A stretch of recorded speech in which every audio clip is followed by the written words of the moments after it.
evening, everyone. Our respected learned delegates from across country and continent and academia, a very good evening to all of you. I'm Masihullah Bangalorewala, and I feel privileged to welcome all of you on the behalf of the organizing committee of Nanoland Limited.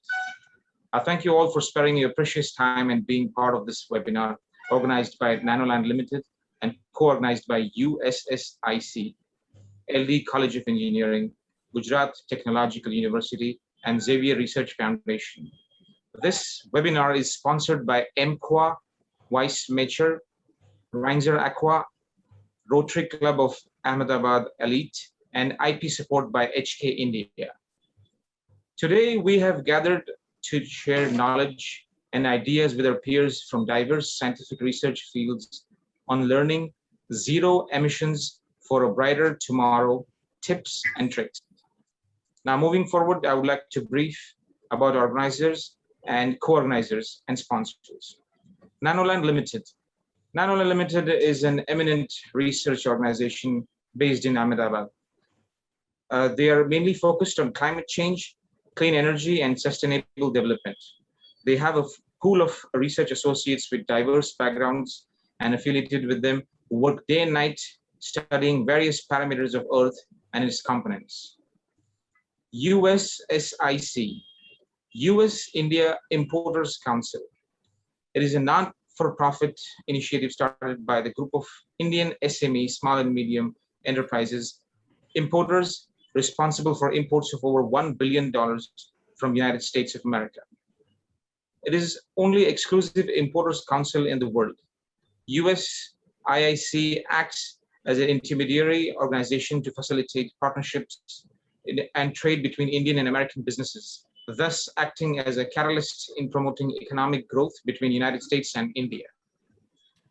LD Engineering, LD College of Engineering. Lalbhai Dalpatbhai College of Engineering, Ahmedabad is a premier global inspired government engineering institute in Gujarat set with the objectives of imparting higher education, research, and training in various fields of engineering and technology.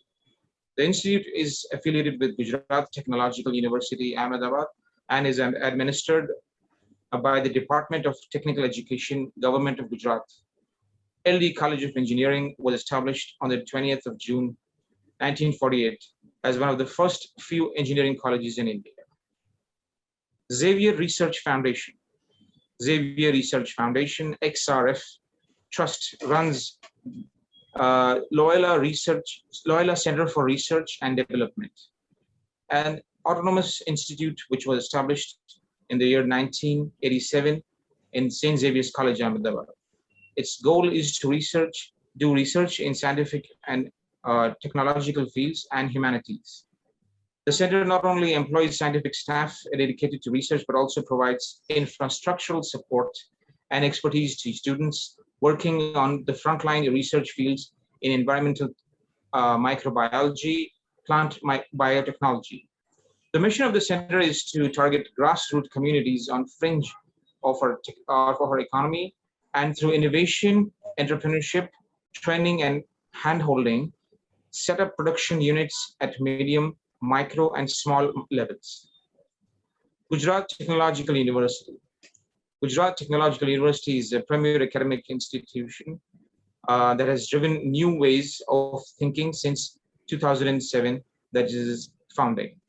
Established by Government of Gujarat, today Gujarat Technological University, GTU, is an intellectual destination that draws inspired scholars to its campus, keeping GTU the next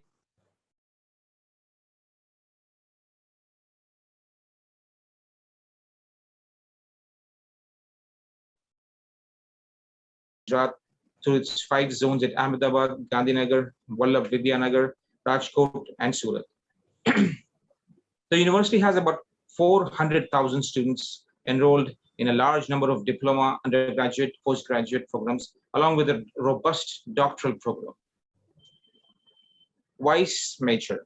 Weiss Mature Eco Private Limited is a prominent entity involved in the manufacturing of its varied products like prominent electromagnetic water conditioner that helps in softening the water by removing the ions that make the water hard in most cases, calcium and magnesium ions.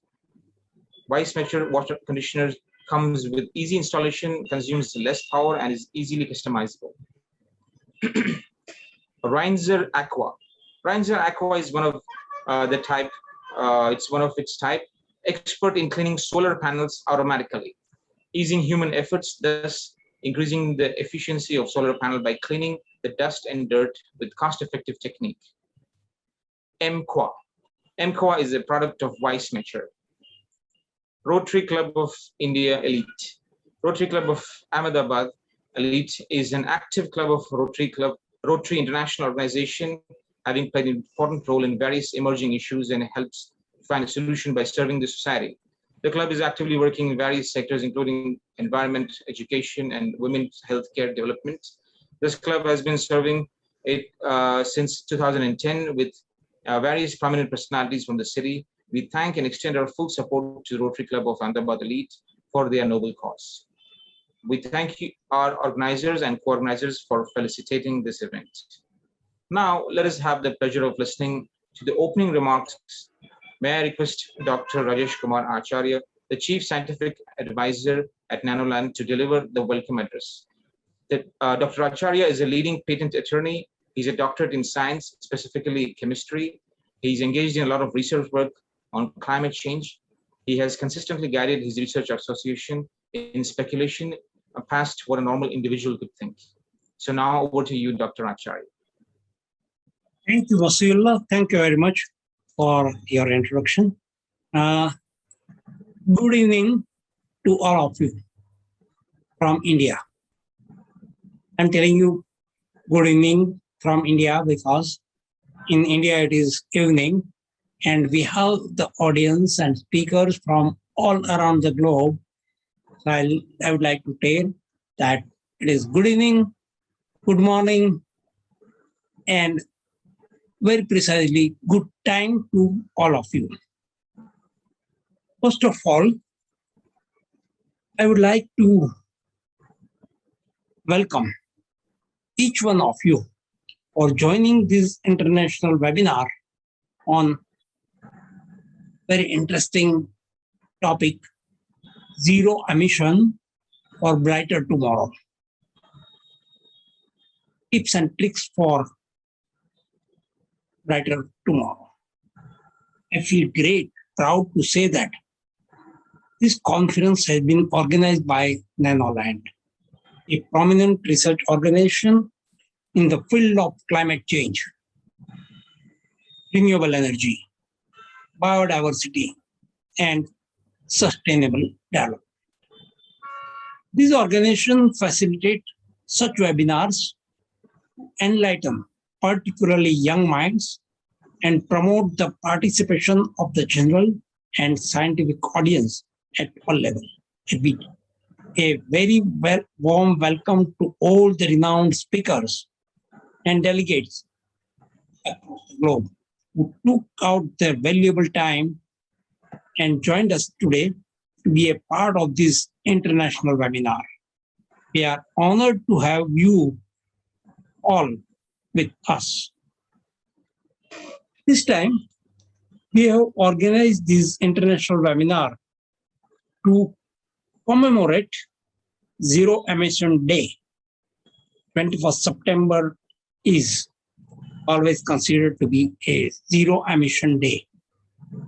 The main objective and the prime focus for organizing this webinar is to proliferate in depth knowledge about emissions and coming out with tips and tricks to control our emissions to such an extent that one day we can say that, yes, now our climate is in safe hands. Friends, zero emission seems a little bit difficult, but we have to solve it because emission creates pollution. It makes our life day by day very difficult, maybe sometimes zone-wise only. If you remember, before a few years back, Beijing was emitting a lot of lot of emission from their vehicle. But northern part of China, there was no emission. So sometimes it is a portion-wise emission. So we can cut these portions and certainly we can clean it up. Zero emission. We are making nowadays very good electron vehicles. It can help us a lot. And I would like to tell you very much that in the last 2 years, there were very less number of flights. There was very low emission from the airplanes. No doubt life become difficult without the airplanes. But it was said that because of less number of flight, there is a very good rather atmosphere, particularly in each of the country. But we cannot live without the aircraft also. So we have to use tips and tricks for better climate, for our better tomorrow. With all these words, tips and tricks will be given by our renowned speakers. So how we should make our bright future. So with all these words, I'm extremely delighted to introduce our eminent speakers, Dr. Bharat Maitreya, who is a professor of Department of Botany, Bioinformatics, Climate Change, School of Sciences in Ahmedabad. Ms. Shamiela Reid, who is a country coordinator from South Africa. Mr. Alejandra Alonso, she is from UK. Dr. Monirul Mirza, who is a adjunct professor from Canada. Mr. Ranjan Panda, who is a controller of Water Initiative, Convener Combat Climate Change Network from India, and Dr. Lola Patacharji, Research Officer Grade 1, Ministry of Environment, Forest and Climate Change from Government of India. And also I would like to welcome and thank USIIC, LD College of Engineering, Gujarat Technology University, and JVS Research Foundation for co-organizing and Wise Measure Ranger Aqua, MQA, and Rotary Club of Ahmedabad Elite, and HK India for sponsoring this event. You know that this zero emission and emission problem, it is not only a scientific problem, it is social problem, political problem, and we all together will have to contribute for zero emission for better future. I welcome all of you again, and I'm sure that when this conference will end, we'll be carrying a lot of tips and tricks from all of you. Welcome. Thank you. Thank you, sir. Please take over. Thank you, sir. Thank you so much for the thought-provoking welcome address. It has set a very perfect platform for our speakers to deliver their presentations. Now, let us move forward with the first speaker of the webinar, Dr. Bharat Maitreya, Professor, Department of Botany, Bioinformatics, and Climate Change, School of Science, Gujarat University, India. Distinguished participants, may I now welcome Dr. Bharat to address the esteemed participants of the webinar with his presentation. Dr. Bharat is a professor at the Department of Climate Change, School of Science, Gujarat University. He holds a PhD in Botany from Maharaja Krishan Kumar Singh Ji, Bhavnagar University. He was nominated as a member of the assessment committee for the revised merit and normal assessment scheme for the scientific and technical staff in the Central Salt and Marine Chemical Research Institute, Bhavnagar. Over to you, Dr. Maitreya. Thank you. Thank you very much. First of all, I I'm happy to share the content of the today's session. And special thanks to Nanoland and Rajesh Acharya ji for giving me this opportunity to share my views on today's topic, zero emissions tips and tricks. So all of you, good evening from India. In my position at university, where the academic and research programs which are going on, and especially in the subject of the botany, bioinformatics, horticulture science, and climate change. So most of the students and the research scholars where we deal with this academic and also research programs which are going on. So we have academic program and research projects. Along with that, the most of the seminar conferences, workshops, and webinars, and from the hands-on training programs. So we elaborate our subjects, and most of the event which we highlight about our environmental issues and most of the conditions where the climate change which occurs.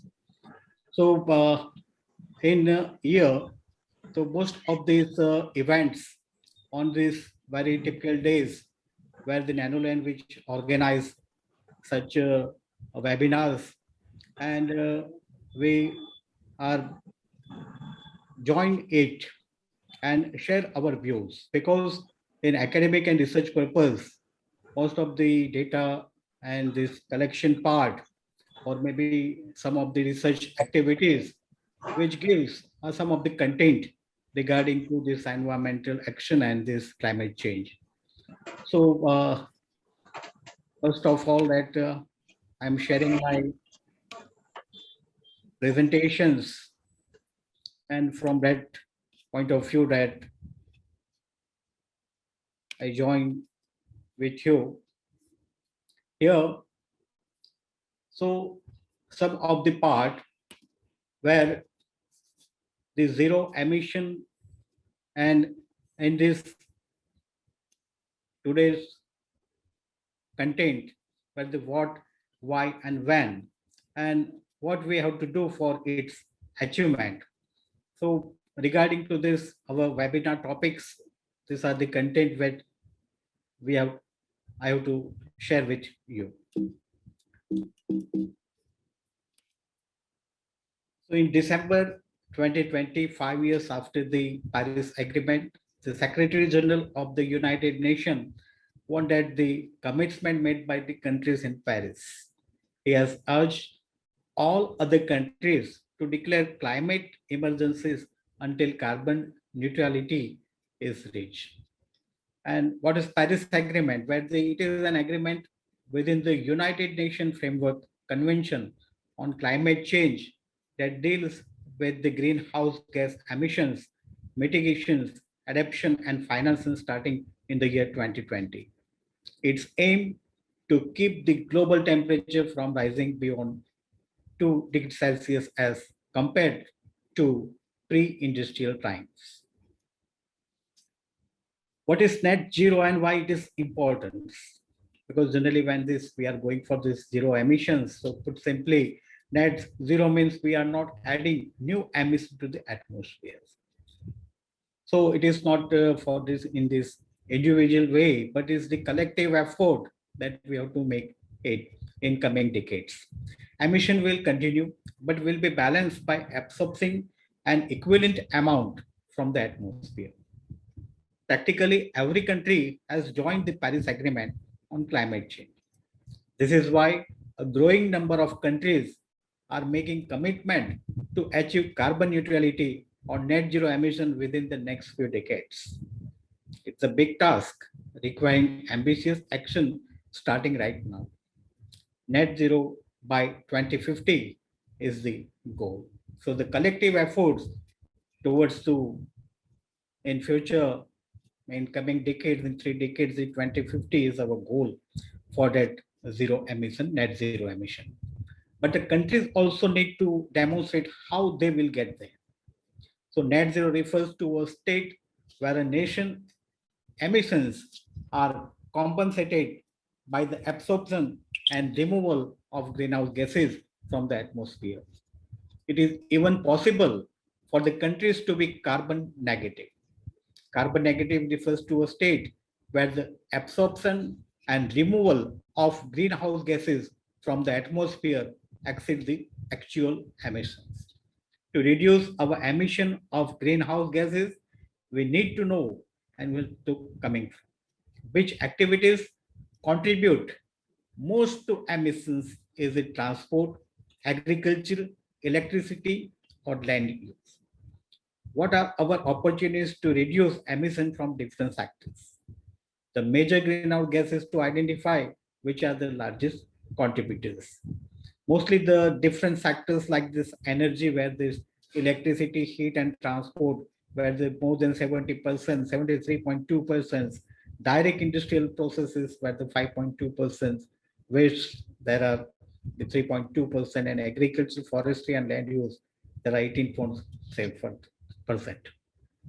So here the global greenhouse gas emission by the sectors, where the agriculture, forestry, and land use, where this 18.4, the waste 3.2, industry 5.2, and energy 73.2%, where they emitted.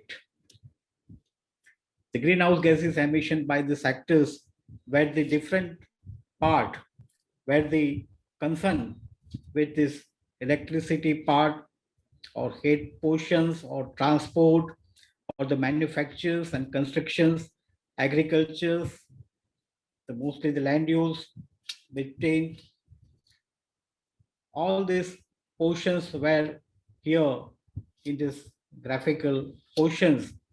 We can say from the year 1990 to the 2016, and now in future that mostly it is risen. Also the annual emission by sectors.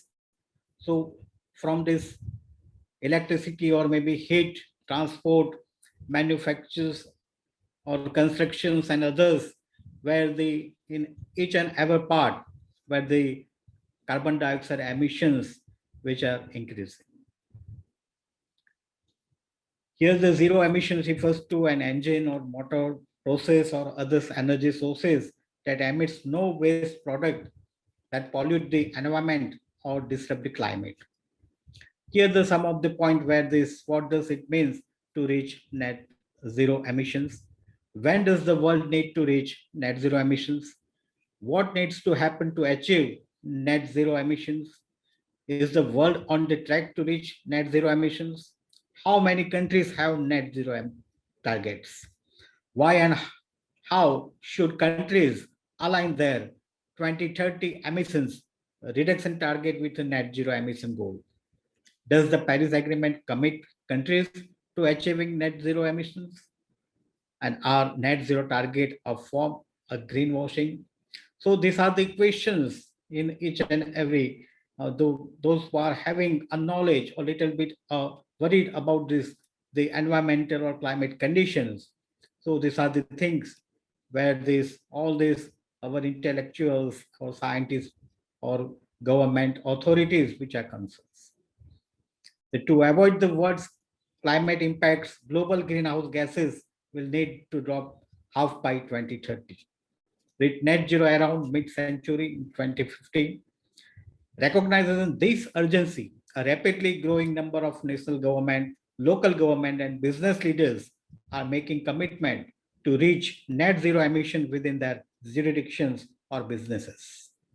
To date, over 50 countries have communicated such net zero targets, including the world's largest emitters like China and United States.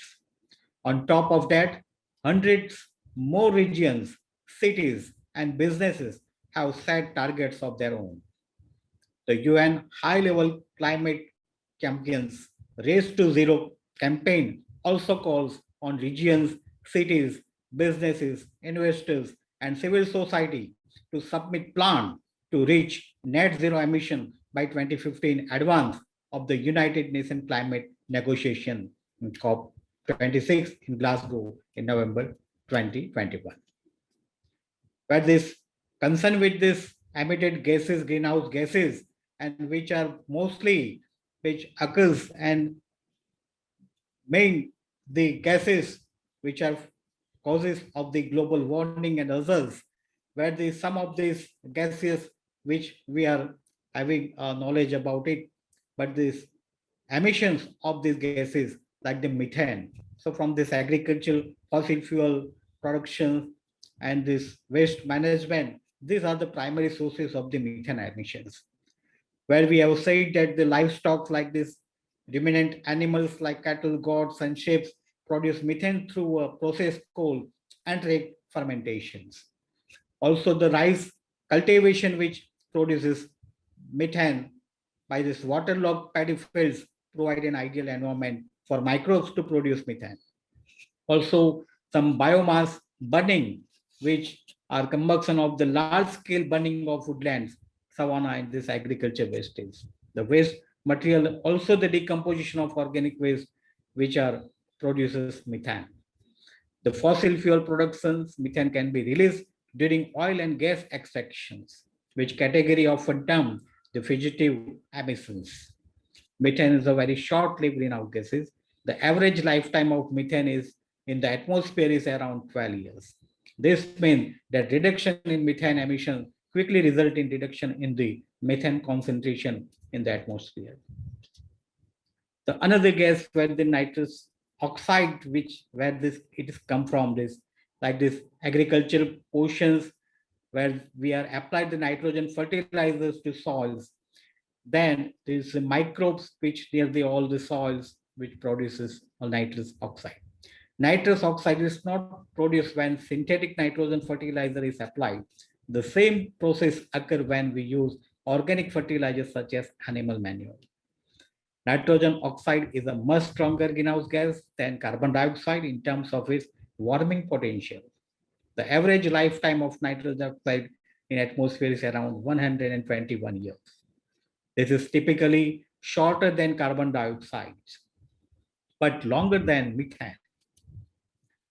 Generally, the vehicles and other mobile machinery used in transport like this land, sea, air, rail, and for other uses like this agricultural, mobile power generation, etc., contribute heavily to climate change and pollution. So zero emission engine are an area of active research.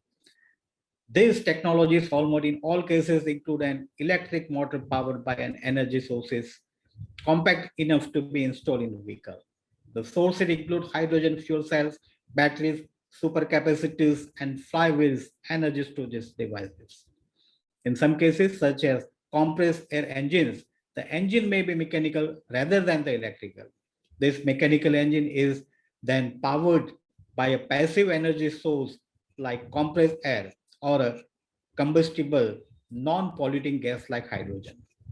The above engines can be used in all vehicles from cars to boats to propeller airplanes. For boats, energy sources such as nuclear power and solar panel can also be viable option, in addition to traditional sails and turbo sails. A concept like vegetable oil economy, which produce the emissions.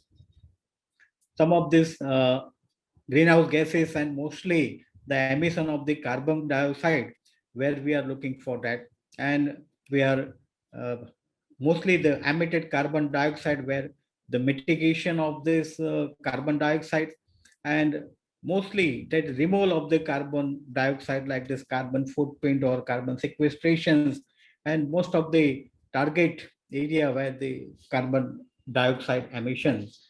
So this can be done by balancing emission of carbon dioxide with its removal or by eliminating emission from the society. It is used in the context of carbon dioxide releasing processes associated with transportation, energy production like agriculture and industry. Also in the term carbon neutral is used, a carbon footprint also include other greenhouse gases, carbon offsetting.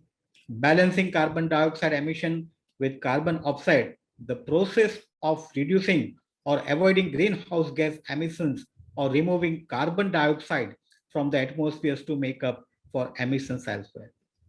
It is the total greenhouse gases emitted is equal to the total amount of avoided or removed.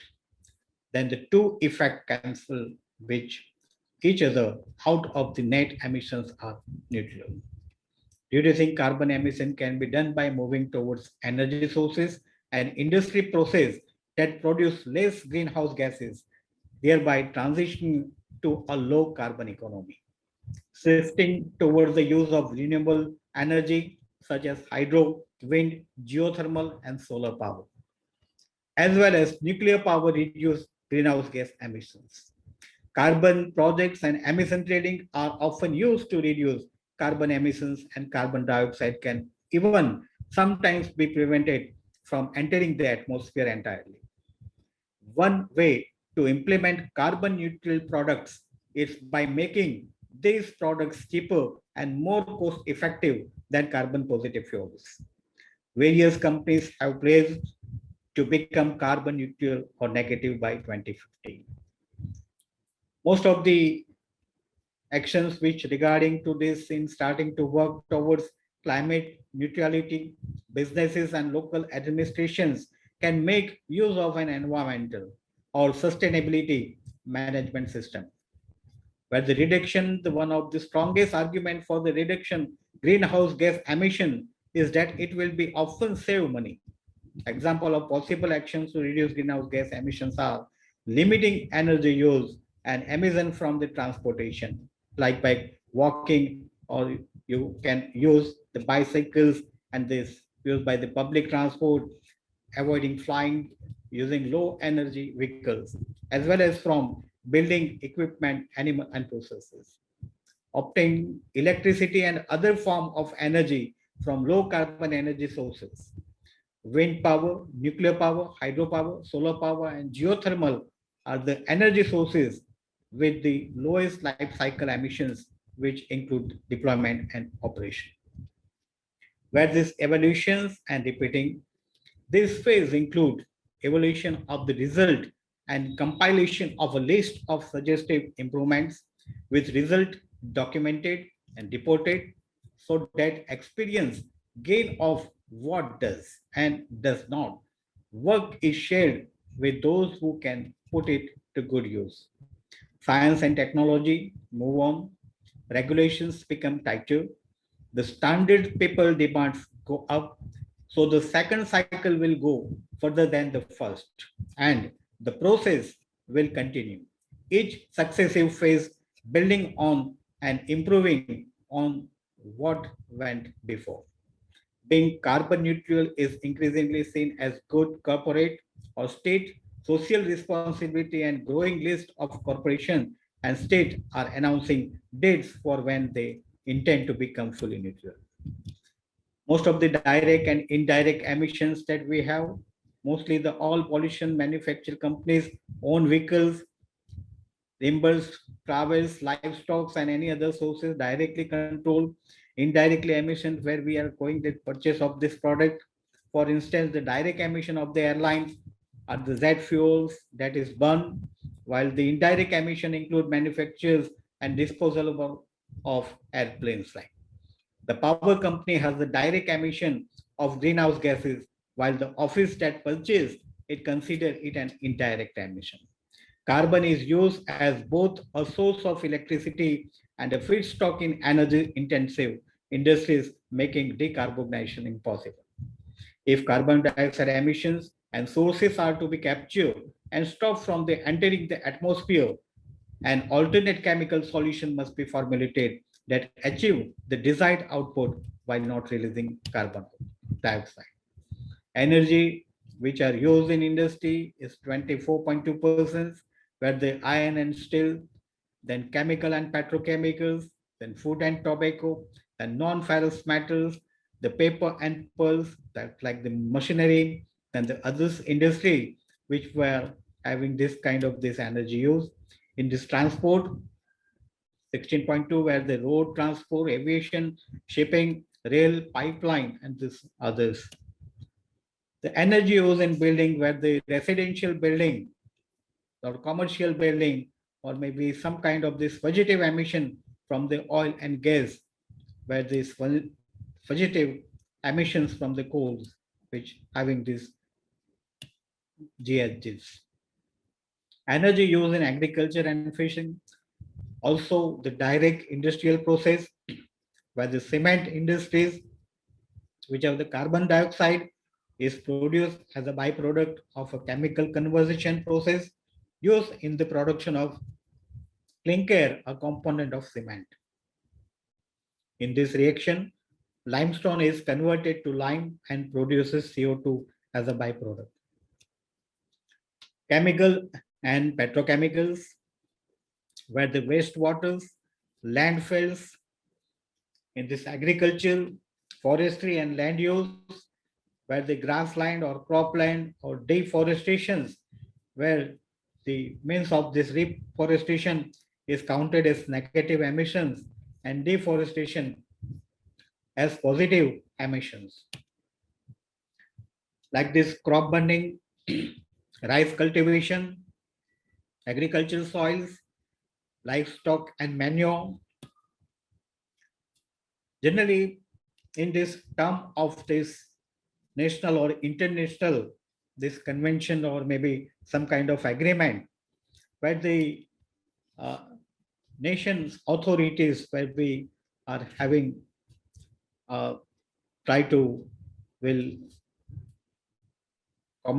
commencement of this agreement and this try to fulfill all this criteria, where the most of the countries where they are trying to give the solutions. US Special Presidential Envoy for this climate, John Kerry, visit India and understood this between 5th April to 8th April, which discussed about this climate change. During his visit, he tried to rekindle a climate change partnership that was put on hold for 4 years during this Trump administrations. Virtual Climate Leaders Summit, which will be convened by US President Joe Biden on 22nd April and 23rd April 2021. Indian Honorable Prime Minister Mr. Narendra Modi is one of the invitees to the summit. United States is expected to commit a net zero emission target for 2050. United Kingdom and France are already committed to achieving a net zero emission by 2050. Canada, South Korea, Japan, and Germany have expressed their intention to commit themselves to a net zero future. China is committed to going net zero by the year 2060. An active campaign is underway to get every country signed to a net zero by 2050. Recently, 58 countries have announced their net zero emission target by 2050. Only way to achieve the Paris Agreement target of keeping the Earth's temperature from rising beyond 2 degrees centigrade as compared to pre-industrial time by attaining net zero emission by 2050. Here, the Bhutan is often termed a carbon negative nation as it absorbs more than it emits. Absorption of greenhouse gases from the atmosphere can be done with the help of forests, while the removal of greenhouse gases from the atmosphere can be done with the technologies such as carbon capture and storage. So these technologies, carbon dioxide emission can be captured from industries and power plants and be reused. It is well known that India is the third largest emitter of greenhouse gases after the United States and China. India is objecting to net zero by 2050 as it aims to pull hundreds of millions of people out of poverty. India's future emission will come from the things that do not exist now, such as industries, building, and transport infrastructures. India's emissions are likely to grow at a rapid rate over the next 2 to 3 decades, and no amount of afforestation or reforestation could compensate for the increased emissions. Also, the carbon removal technologies that we are familiar with are either too expensive or unreliable. After looking at several studies, it can be said that India is the only G20 nation that is committed to the goal of keeping global temperature from rising beyond 2 degrees centigrade. The European Union, which is said to be a most progressive on climate change, and the United States are termed as insufficient.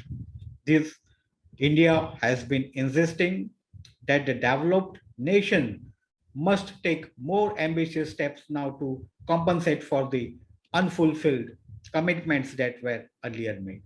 India does not rule out the possibilities of achieving net zero by 2050, but it is hesitant to make an international commitment in advance. Assessment of climate change over the Indian regions. All you need to know about the report of by the Minister of Earth and Science. The assessment of climate change over the Indian region. Ministry of Earth Sciences has drafted India's first ever report on the impact of global warming in the coming century. The affected regions or states have not been mentioned in this report, which gives this scaling up this technology. The companies around the world are developed solutions to make net zero emission possible. The success of offshore wind, the coast, and the electricity generating capacity of which are now considered to be on par with the gas power plants shows that renewables can be scaled up to compete with the fossil fuels. Even the issue of intermittency can be addressed whether through battery storage or conversion to hydrogen, which can then be used as a low carbon fuel in transport. So low carbon steel, where the carbon capture, utilization and storage of that portions, where the 50% of the total energy consumptions exploit heat produced from the manufacturing process for the district heating and electricity. These are these where we have this many of these low carbon solutions, while technically proven, will need to be scaled up to make them more economically viable. But technology companies can be left to fight this battle on their own. Some of that point of view that this policy maybe changes, the policy changes have already been invaluable in helping reduce carbon emissions. Renewable energy technologies like wind turbines and solar PV would not have reached their current level of market maturity without global and regional legislative support. Some progress is being made. Japan, for example, wants to become a hydrogen society and has accordingly set targets around hydrogen production and uses. Globally, more than 50 countries are developing hydrogen policies and roadmaps. In the US, tax incentives are encouraging a wave of new CCUS projects with the majority aiming the capture carbon dioxide emission in the chemical sectors. In Europe, which has already reached its targets for renewable energy in this electricity mix, has now set its sights on decarbonization, hitting with a minimum annual target of 1.3% growth in renewable energy heating. The Energy Transitions Commission has identified natural gas as key transition fuel for rapidly reducing the industrial carbon dioxide emission of China and India. No single policy solution will work for everyone when it's come to achieving net zero emissions. And alongside regulatory and financial initiative, it's also critical to stimulate demand so market can be scaled and cost reduced. Generating demand, the energy taxation and carbon pricing through mechanisms like your energy trading systems, public procurement also has a role to play by prioritizing low carbon products in any of its buying decisions so to generate demand. At the same time, grassroots demands need to be nurtured by encouraging consumption of low carbon production by this public. India can achieve net zero carbon emission by 2065 to 2070 as its infrastructure emission. The paper title Getting Net Zero Approach for India at COP26 strongly advocate that India should declare its net zero target year at 2021. United Nations Climate Change Conference or COP Convention of Paper 26 starting from October 31 in Glasgow, United Kingdom. It said that India's traditional argument that it has to emit for its own development, no more holds diplomatic ground, as there are viable non-emitting energy alternative emits. So net zero is the state in which a country greenhouse emissions from the atmosphere by carbon absorption or by carbon sequestration. India is now the fourth largest emitter after China, United States, and the European Union. And as per the IPCC 6th assessment report released on August 9, it will be among the most severely affected countries.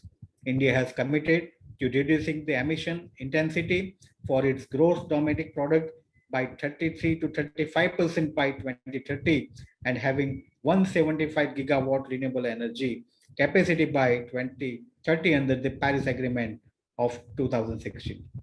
There is renewed pressure on India to enhance its renewable commitment under the Paris deal to 450 gigawatts by 2030 and phase out coal. To achieve the net zero target, the paper said India needs short-term decarbonization target along with trajectories for the next 3 decades. The base short-term target, the study said, would be a plan phasing out of coal-based power generation, as India has already adopted expanding renewable energy capacity to 450 gigawatts by 2030. However, the Indian government has opposed phasing out coal, saying it needed for the country's development imperatives. Most of this paper were this in the likely to be in the coal part, where the country, the most of the revenue loss for the poorer Indian state like this Chhattisgarh, Odisha, Jharkhand, West Bengal, Madhya Pradesh, and Uttar Pradesh. So for states such as Chhattisgarh and Jharkhand, close to 15% of the state revenue comes from this mining sectors. The state would lose out of employment. The new employment in renewable sectors would be created in Western and the Southern India, which has better solar and wind resources. India has about 220 gigawatts of coal-based capacity. 39 gigawatts is under construction and another 25 gigawatts is under different stages of approval. If the coal-based power plants have a life of 40 years, India will have the capacity to generate 200 gigawatts thermal power by 2050, and achieving net zero status by 2070 will not be possible. Reducing life of plants to 25 years can helping to achieve net zero. So most of the part where the content regarding to greenhouse gases, where the emissions from the different ways, either by the transportation systems or maybe some kind of this manufacturing or maybe industrial level. So the emission of these greenhouse gases, and mostly the major part where we are talking about the carbon dioxide and other gases. So in this population of our nation or maybe as a international levels, so in sustainable development, we have to develop this all the sectors, and mostly in like this industrial sectors also we need this transportations where the solid waste management and all this, most of the main made, and also by this natural calamities where it's produced in these atmospheres. So emissions is there, but we have to control it. If any technology, we have to try to remove it. So the basic of that particular zero emission, so mostly the production which we are going on, but the after the productions, if there are any increasing in and it is harmful in nature, so we have to remove for that, and we are trying to give this below this and this cover up this 2 degrees centigrade temperature as per as the Paris Agreement which are mentioned. So our country, India, and also the other country which are effort for this particularly zero emission way. So thank you very much. Thank you so much, Dr. Maitreya. That was an exceptional presentation. You have clearly covered all the basics related to the theme. Now, learned participants, it is my honor to now request the next distinguished speaker of the day, Ms. Shamiela Reid, the country coordinator of COI 16 South Africa, to address the esteemed participants of the webinar. Ms. Reid is a climate mitigation assistant at the City of Cape Town Municipality, and she supports the development of Cape Town's carbon neutral and climate resilient climate change strategy and action plan. She has a background in environmental and geographical science and sociology and gender studies from the University of Cape Town. She's also COI 16 country coordinator for South Africa, and her role encompasses collaborating with South African universities and climate-focused youth organizations to develop the National Youth Statement on Climate Change, which will form a part of global policy document presented at the COP26 negotiation process. Over to you, Ms. Reid. Okay, great. All right. Okay. Okay, so today I will be focusing on South African cities and what they're doing to mitigate climate change. And so this is also an area of work that I'm directly involved in. And I think it's useful to have a discussion of cities because cities are the main cause of climate change, with them contributing 70% to global emissions. But they are not only the cause of climate change, they are also creative hubs and hubs of innovation and creativity. And so we also look to them for the solutions as well. Okay, so let's get started. So Zanesh, you can go back to the previous slide. Yes. Okay, great. So let me tell you a bit about the South African context. So what you see, there are 4 maps. The first one in the top left, you can see where South Africa is located. South Africa is a developing country located at the southern tip of the African continent, right? And so the map to your left is more useful for this webinar. So it looks at global emissions. And so South Africa is the 14th largest global emitter of greenhouse gas emissions in the world and the largest emitter on the African continent. And this is largely due to our dependence on coal to generate electricity, because nearly 90% of the electricity we generate comes from coal. And so we have a very coal-intensive economy. And so the maps below that, the one on the left, looks at the levels of inequality, which is usually used by the Gini index to measure that. And so South Africa, you can see we have the blood red shading. South Africa is actually listed as the most unequal nation in the world. And then the map next to that looks at the rate of unemployment in the world. And so South Africa, once again, has the highest unemployment rate in the world. And so why am I telling you this? Why am I highlighting the challenges? I think this context of South Africa makes it a really sort of interesting case study on how we respond to climate change. Or do we prioritize the socioeconomic challenges? Do we integrate these socioeconomic challenges into our climate change response? And so the actions or the programs or projects that I'll be speaking to today looks at cities and how they've also tried to integrate this into the work that they've been doing in terms of climate change mitigation. Okay, so you can move to the next slide, please. Thank you. Okay, so South African cities are key role players in changing the national emissions profile. And so why?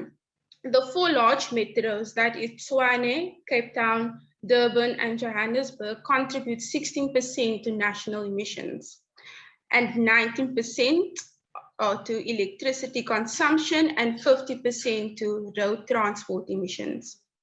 And so similar to many African countries, South Africa's population is expected to increase by about 27% by 2050 and to become increasingly more urbanized.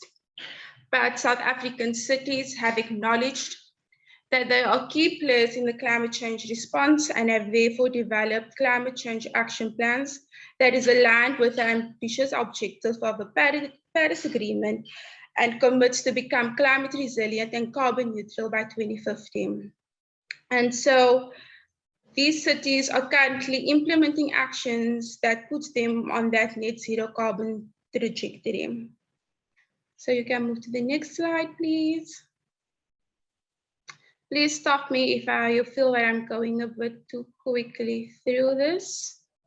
Okay, and so towards carbon neutrality 2050. So the programs that I've decided to share with you today focuses on sectors which contribute significantly to local and national emissions, but also where city authorities have greater influence. So it's within their mandate, so they have control, right? And so I also chose to highlight the programs or projects that not only aims to reduce emissions, but also result in social and economic benefits. And so Cape Town's Net Zero Carbon Buildings program is one of them. And so in Cape Town, residential and commercial buildings account for approximately 24% of consumption and are responsible for the largest proportion of carbon emissions. That's approximately 43%, due to the high carbon intensity of South African electricity. And in response, the city has committed to achieve the following goals: to have all new buildings, both residential and commercial, to be net zero carbon by 2030, all existing residential and commercial buildings to be retrofitted with energy efficient technologies to be net zero carbon in operations by 2050, and all new and existing municipal buildings, excluding industrial plants and utilities, to be net zero carbon by 2030. And so what are the actions that would be carried out in response to these goals? And so I will specifically be speaking about the energy efficiency in the municipal operations program. And so in 2019, the energy efficiency and municipal operations program started, and it's still up and running. And so what does that program entail? It includes retrofitting municipal facilities as well as traffic and street lights with energy efficient lighting, as indicated on the first image. It also includes installing solar PV on the rooftops of these facilities, as indicated in the second image, and that is actually my office before COVID time.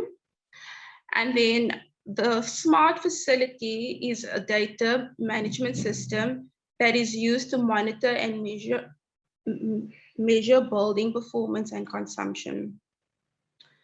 Okay, and so there on the last image, that's a smart facility logo, and you can also see a young person training city staff on how to use the application effectively. Okay, and so in terms of figures, what has been the results of this program? So since inception, 265 gigawatt hours of electricity has been saved. 262,755 tons of CO2 equivalent emissions has been avoided. And roughly around $5 million has been saved. In terms of the smart metering program, 909 smart electricity meters has been installed in 741 municipal buildings, and 150 staff have been trained. Okay, so can you move to the next slide, please? So we're just moving on to another form of building, which is also part of the City of Cape Town's work. And so here we have the Helderberg Multipurpose Center. And so the construction for the center started in June 2020, and the building blocks for the center includes rammed earth wall, tires, you can see the tires wall, recycled building rubble, and eco bricks. So the image at the bottom, you can see that's eco bricks that is used to fill the building. And so the building is also fitted with a solar PV system to generate its own electricity, a system to recycle water, and water filtration scheme that will be linked to other existing infrastructure on the site. And so what is the purpose of this multi-purpose center? It's education, recreation, tourism, job creation, and skills development. And so Cape Town is really being a bit innovative here. So they are showcasing sustainable building practice, but also recognizing waste as a useful resource. Because the tires used for the tire wall was actually tires that was destined to go to landfill. And so based on the two examples that I've given from Cape Town, it is clear that not only emissions are being reduced, but there are also economic benefits in the form of money that's been saved, which was the rough estimate of $5 million US dollars, and also jobs created. Okay, and so now we can move to the next slide. Okay, and so this is a very different sort of project, which is the Joburg Corridors of Freedom. So if you recall, I mentioned earlier that the 4 metros in South Africa contribute to 50% of road transport emissions in South Africa. And this is largely due to the image that you see on the top left, which speaks to the apartheid spatial planning legacy that you still see now in the form of geographical segregation. And so the poor are staying on the outskirts of the city, quite far from economic opportunities. And so they spend long hours traveling back and forth to work and back home. And so in Joburg alone, 40% of the poor's income is spent on transport. And so in response to this challenge, the city of Joburg has embarked on transit-oriented development, or TOD, known as the Corridors of Freedom. And for simplicity's sake, this means that you bring economic opportunities closer to residents. And so these developments occur along the transport corridor, which means that residents have fast and affordable access to other parts of the city. And so BRT systems, bus rapid transit systems, are quite important here to transport people from one point to the next. Simple initiatives or interventions such as building bridges are also important for connecting one community to the other. And so what are the key features of the Corridors of Freedom? Safe neighborhoods designed for cycling and walking with sufficient facilities and attractive street conditions, a shift from car-centered city to public transport, mixed-use developments where residential areas, office parks, shops, schools, and other public services are close together, stimulating economic activity and creating opportunities for emerging entrepreneurs, rich and poor, black and white living side by side, and the housing options provided cover a range of types and prices, including rental accommodation. And then limited managed parking to reduce the amount of land devoted to parking and further discourage the use of private transport, with a long-term strategy of probably transitioning to electric vehicles. And then also convenient transit stops and stations. Okay, so that is the 2 projects that I want to share with you today. And I wanted to come back to, you can move to the next slide, thank you. The last slide, I think there's one. Okay, so I want to come back to the South African context and those 4 maps that I showed. And so as a developing country with many other immediate challenges, it requires real innovation to carry out the climate change work, to mitigate climate change, you know? And so, especially if you have more pressing needs to address, such as poverty, inequality, and hunger, and food insecurity, etc. And so, like I said, it requires quite a lot of innovation, but even though cities are at the forefront of this ambitious climate action, it also requires all stakeholders to come on board. And so that includes working together with national government, with provincial or subnational government, civil society, with academia, with citizens, with youth, with women.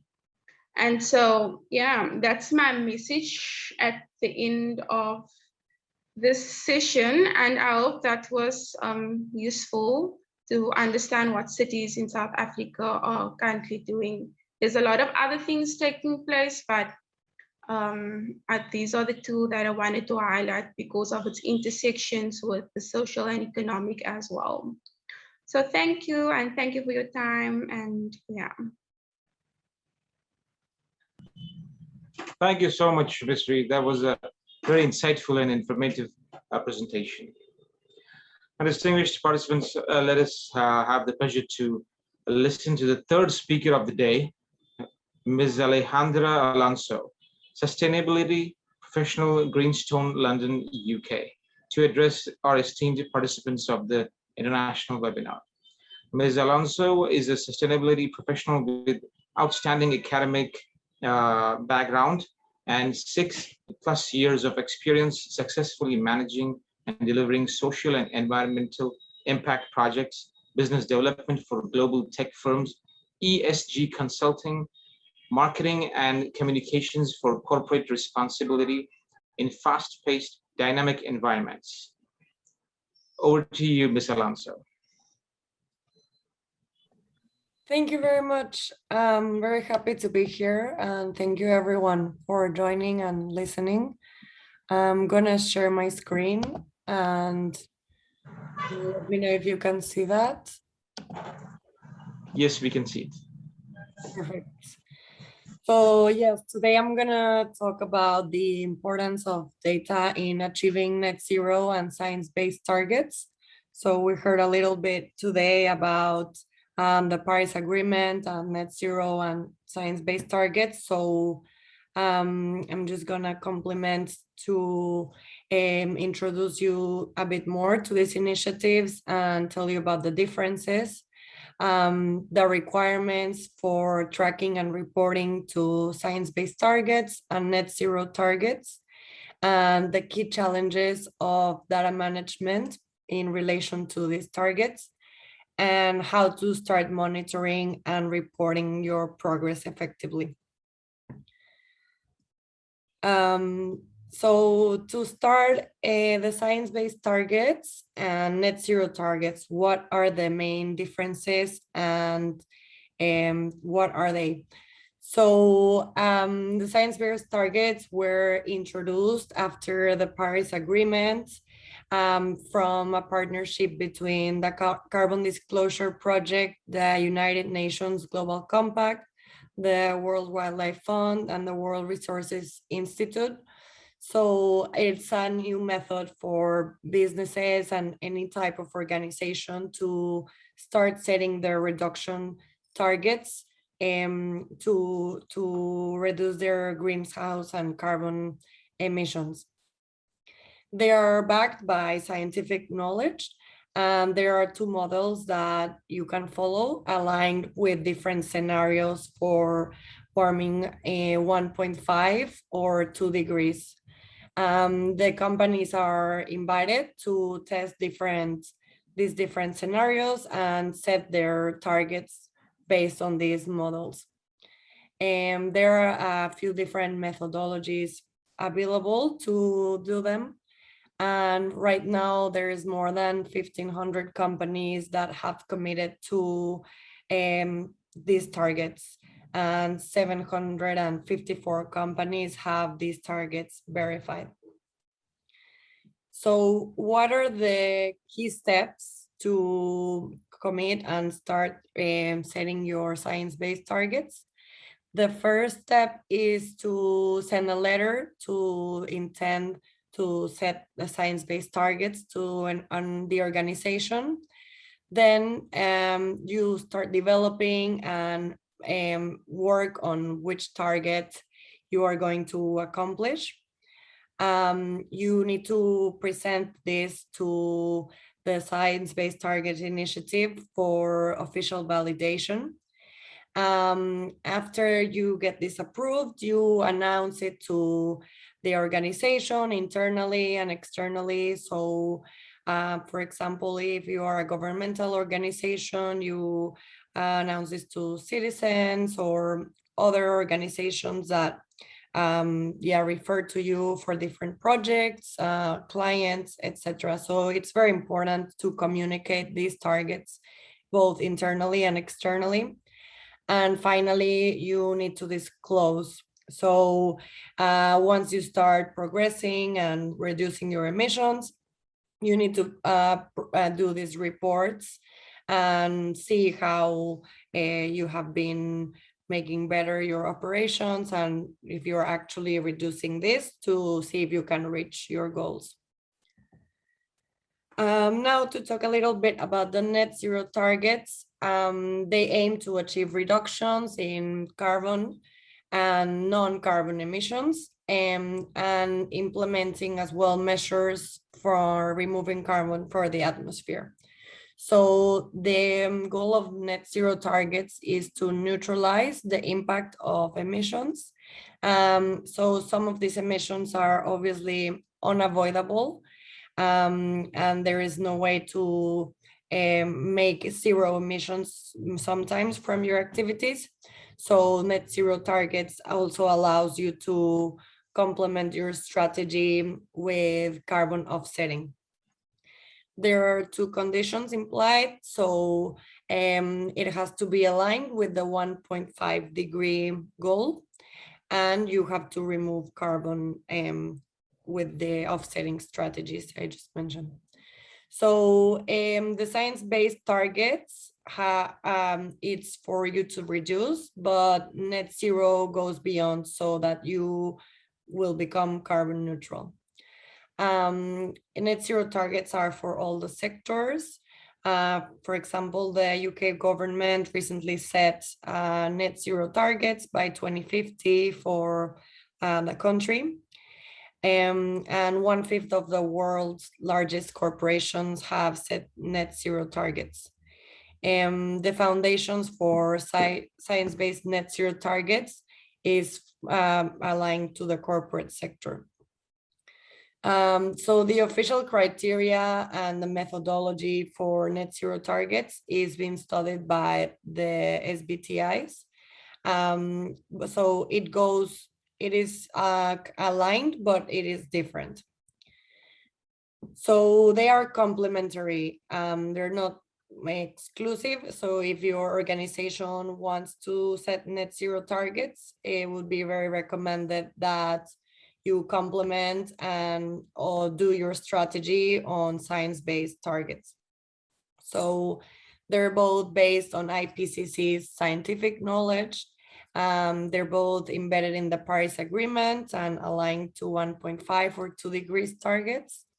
The net zero targets are, like I mentioned, a mix of a reduction strategy and also carbon offsets or removal. Net zero targets are a bit less strict, so the validation process is not as rigorous as the science-based targets, and the net zero targets are a little bit more long-term, so they have to be before 2050, but you can set the net zero for your organization in maybe 15 or 20 years. And not all the net zero targets are science-based. And then the couple of differences for the science-based targets are that they have a very rigorous process that has to be validated by the organization of the Science-Based Targets Initiative. And yeah, it is very, like I said, rigorous and validated through scientific methods. These are more short-term, so like 5 to 15 years. And it's very recommended to do science-based targets when you set your net zero targets. So what are the data requirements for tracking and reporting against these two initiatives? So for the science-based targets, the data requirements are, I've summarized here.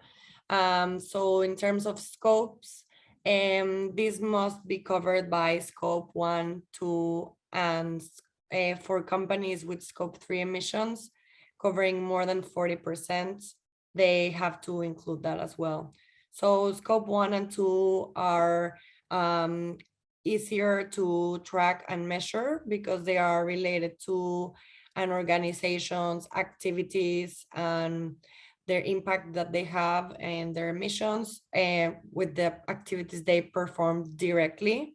Scope 3 involves a lot of supply chain and other organizations that you work with to track your emissions that come from maybe not directly from your operations, but from other organizations that work with you. So if more than 40% of your emissions come from scope 3, you have to include them in the science-based targets. So the minimum level of ambition is 2 degrees. And you can also set for a 1.5 degree scenario. And there, in terms of flexibility, you are only allowed to exclude maximum of 5% of the emissions if there is a boundary where you cannot track or calculate them. Greenhouse gases have to be covered as the Greenhouse Gas Protocol dictates. And then the level is recommended to be set at a group level or organizational level. Carbon compensation and removal offsets for the science-based targets are not counted. They are not gonna count towards your goal. The data quality must be verified during the approvals process of the target. You must report the progress and update your or adjust your targets throughout the process. In terms of data gaps or data missing, it is allowed, but they don't really recommend that you model this or estimate data that is missing. It's better to have very rigorous methodologies to have all of these calculations. Okay, so now the requirements for net zero targets, boundaries, and they have to cover all the material sources of the GHG emissions. So here you have to include all the 3 scopes that I mentioned before. Transparency, the sources of the emissions can be included or excluded, as well as time frame and boundaries. You need to be clear on this. The baseline has to be consistent with the science-based targets. So you need to see where you are at the moment, what are your emissions, and what's the scenario, so that you can set a starting point or a baseline and just track your progress and compare to this. Abatement, it needs to be consistent with 1.5 degree strategies. The time frame cannot be over 2050, the year 2050. Neutralization, you can neutralize GHG emissions with carbon removal offsets through different organizations.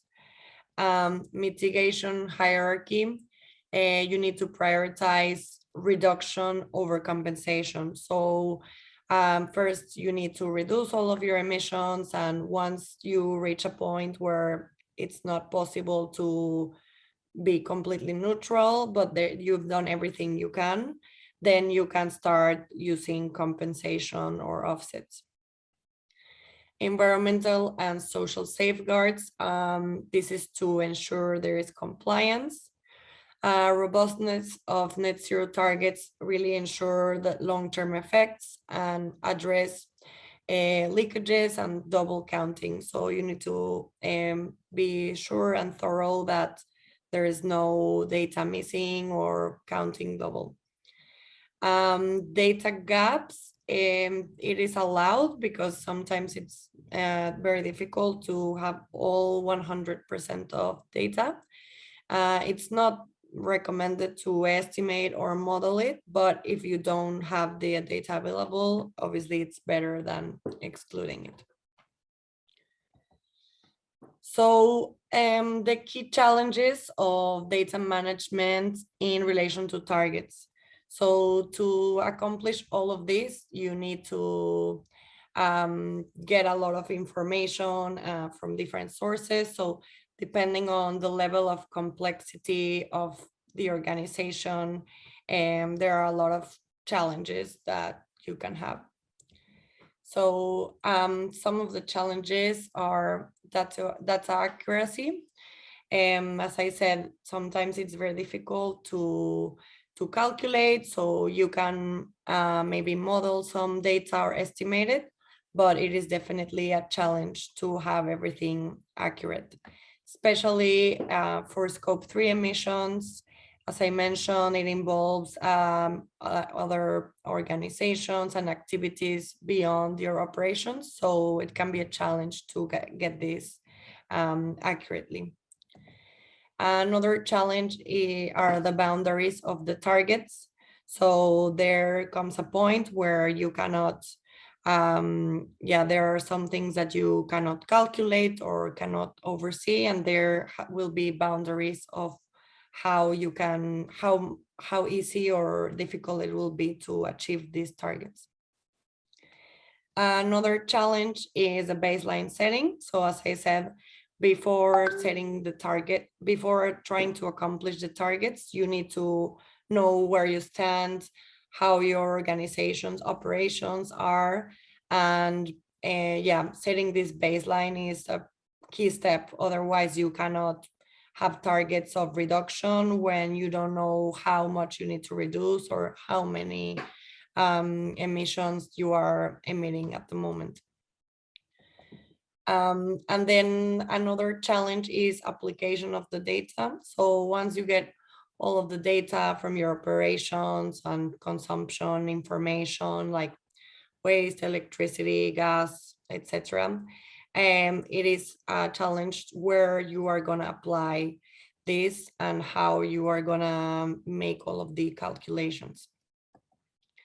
And then finally, there's two more. So tracking of initiatives. So once you have your target set and you start doing initiatives to help mitigate your impacts, you really need to be aware and track how each initiative is performing to make sure, if there is one initiative, for example, I don't know, switching to renewable energy, and see what the impact of this initiative is versus another initiative that might not be that useful. So it's very important to track the progress so that you can focus on the initiatives that work best.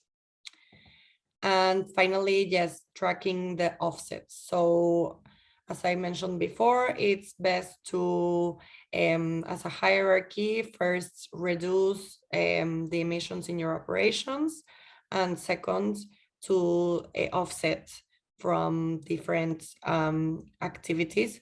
So tracking of how much you have been reducing from offsets is important. And it's also a challenge, but I would think it's a little bit easier than the tracking of initiatives. So how do you start monitoring and reporting your progress? These are just final 6 steps that I would recommend you do to start monitoring and reporting. So first, you have to start looking at what targets can apply to you and what your ambitions are. Use guidance and resources. There is a lot of information out there, especially from these organizations like CDP, the UN Global Compact, World Resources Institute. So you can look at the guides that they have, and there's a lot of resources to help you through this process. You can also get maybe consultations from different organizations that specialize in this. The third step is to review your current processes of how you are collecting this information and what's the best way to manage all of this data. The fourth step would be to, yes, calculate the baseline of where you are. The fifth step, to implement this data collection and calculation strategy, so that it's not just one time to set the baseline, but it's a constant progress and a constant process that you do to have this data accurately and every few months or every year, and you can track your progress. And yes, finally, that's to report on the progress to internal or external stakeholders to your organization. And that's it. If you have any questions later on or would like to contact me, this is my email and my LinkedIn. Thank you so much, Mrs. Alonso. That was a very, very valuable presentation. I hope your address would have paved the way to understand the strategies of combating climate change. Thank you once again. You're welcome. Pleasure. Ladies and gentlemen, it is my honor to move ahead with the next speaker of the day, Dr. Monirul Qadir Mirza, Adjunct Professor, Department of Physical and Environmental Sciences, University of Toronto, Scarborough, Canada. Dr. Mirza is currently an adjunct professor at the graduate facility, a faculty member, Department of Physical and Environmental Sciences, University of Toronto, Scarborough. He studied in Bangladesh and New Zealand, trained as a water resources engineer. He received his PhD from International Global Change Institute, IGCI, University of Waikato, Hamilton, New Zealand, on climate change and flooding modeling in Bangladesh. He was associated with Working Group 2 of the Intergovernmental Panel on Climate Change, IPCC, the winner of 2007 Nobel Peace Prize, and contributing as the coordinating lead author to its various assessments. Over to you, Dr. Monirul Qadir Mirza. Okay, thank you. Can you see it? Yes, sir, we can see it. Okay. You see the title, IPCC R6, Paris Agreement and Zero Emission. I will make a presentation of some very simple facts. First, I would like to express my heartfelt thanks and gratitude to the organizers for inviting me to such an important webinar and to make this presentation. I would like to take you to the memory lane, because it has values and it tells us what there was the history. The picture you see on the left-hand panel, this is on the first World Climate Conference organized by World Meteorological Organization in 1979, long time ago, from February 13 to 23. It was attended by a large number of scientists from a wide range of disciplines, including agriculture, water resources, fisheries, energy, environment, biology, medicine, sociology, economics, etc. But there are some very important take-home messages from this conference. First one is the conference identified the leading cause of global warming as increased atmospheric concentration of carbon dioxide. And then it examined the possible impacts of specific activities such as agriculture, fishing, forestry, hydrology, and urban planning. It highlighted the international community's emerging perception of climate as a vital natural resource, and it also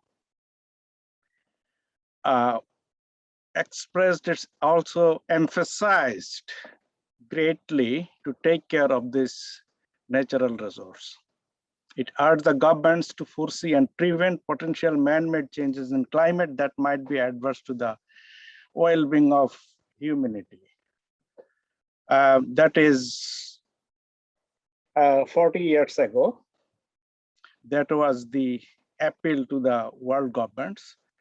And it took another 35 years to reach into an agreement in Paris in 2015 to limit the global mean temperature from 1850 to 1900, as 1850 to 1900 baseline, 1.5 degrees Celsius, and preferably 1.5 degrees Celsius and oil below 2 degrees Celsius.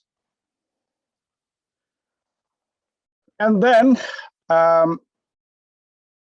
8 years later, the IPCC was created, Intergovernmental Panel on Climate Change, agreed in the General Assembly in 1988, and the picture you see on top, that is the first meeting of the Intergovernmental Panel on Climate Change held in December 1988, and decided to start the IPCC assessments, the first assessment published in 1990. And at the bottom, this is the jubilant world leaders in the conference of the parties that agreed upon your Paris Agreement.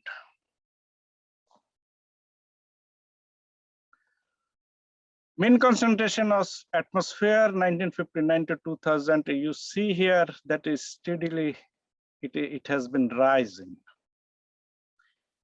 From the 1958, it was 300. From 1958 to now, it actually increased at a rate of 1.58 ppm per year. In July 2021, concentration of 417 ppm, and 2020 annual average concentration was 414.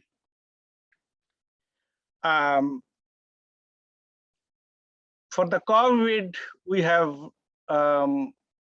witnessed a 7% decrease in global emission, and the UN Secretary General said this year in January that we should not be actually happy about this decrease, and any pandemic should not be used as a tool to fight the global warming problem.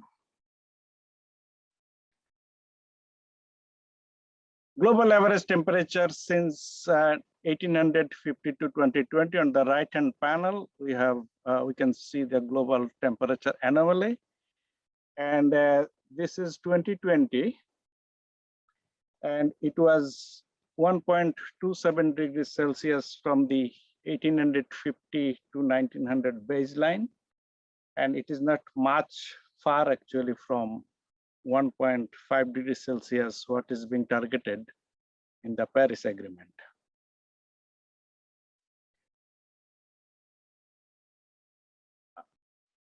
Here you can see actually many countries in 2020 experienced much more than the global average. And if you translate them into heat waves or warming nights, and you could see a significant, actually we can synthesize a significant impact on human health and also on agriculture.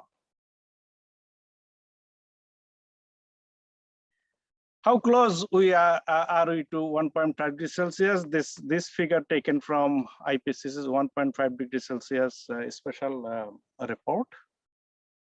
And in 2027, and we are about slightly over 1 degree Celsius above from the baseline period.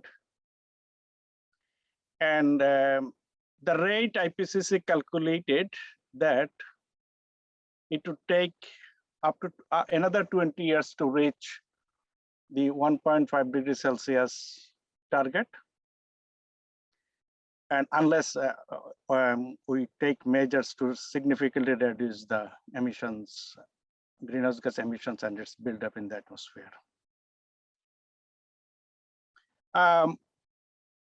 I did some data analysis. I took data from 2011 to 2020. This is the anomaly from baseline anomaly. And if I fit a regression line, and what we see, the rate is actually in the last 11 years was 0.0352 degrees Celsius per year. And if this rate would continue, actually we will reach 1.5 degrees Celsius in another 11 to 12 years.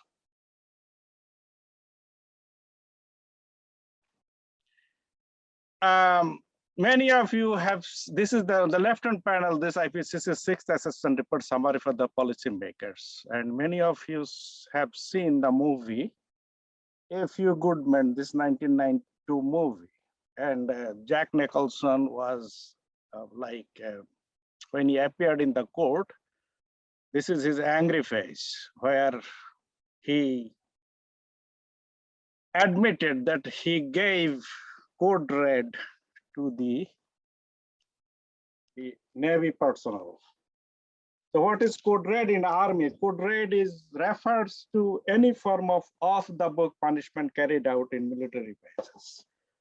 Okay, that is from Jack Nicholson. But at the bottom, the UN Secretary General, after release of this report, and he termed this report, findings of this report, as a code red for humanity. This is not of the book. This is very much in the book, actually.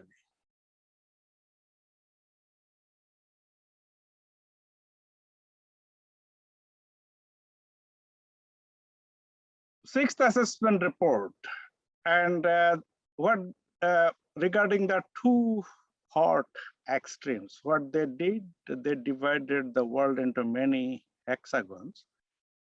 And what we see here, that almost entire world observe hot extremes and confidence in human contribution to observe changes in world regions.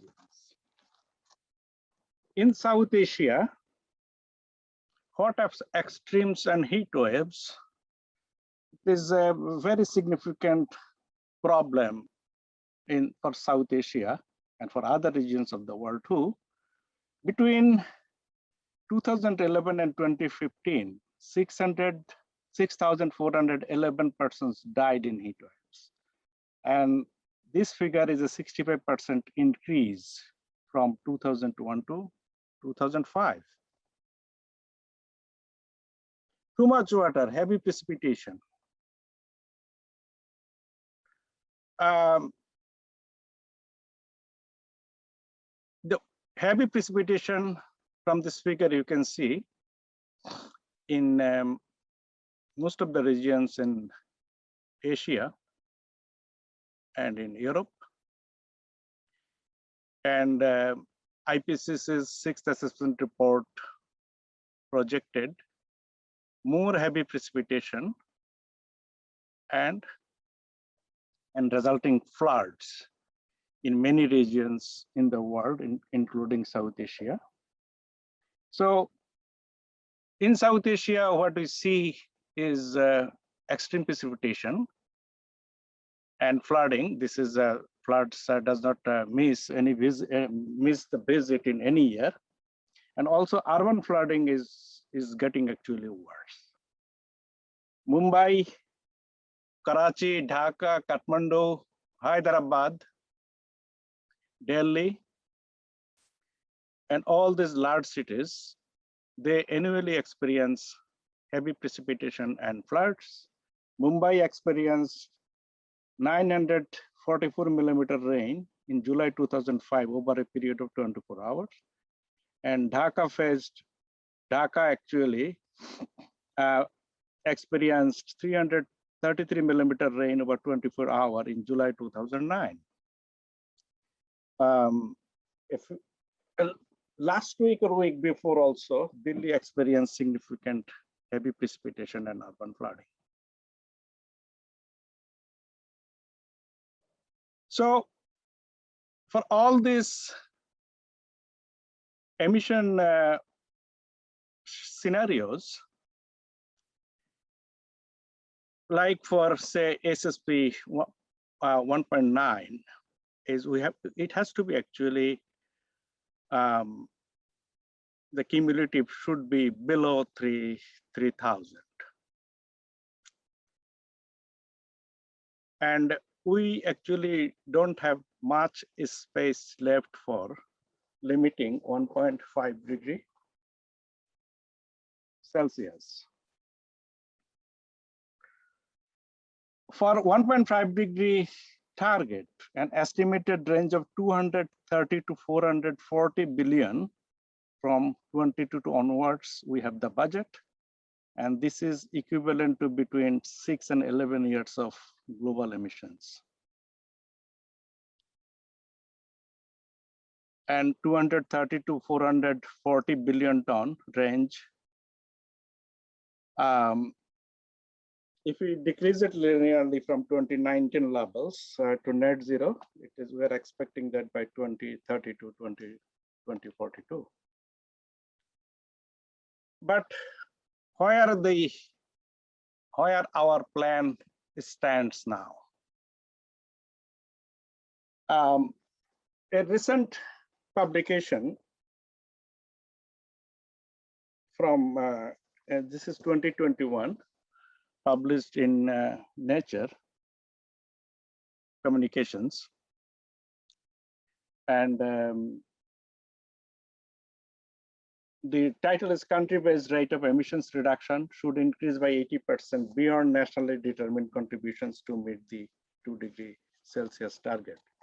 And this figure shows actually the probability that countries achieve their Paris Agreement goals according to their nationally determined contribution.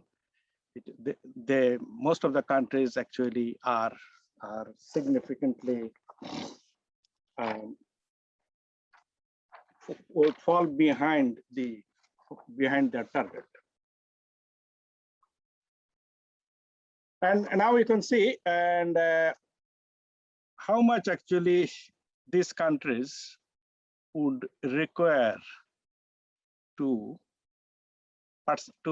actually percent increase in emissions reductions related to the indices to achieve the different objectives in the Paris Agreement.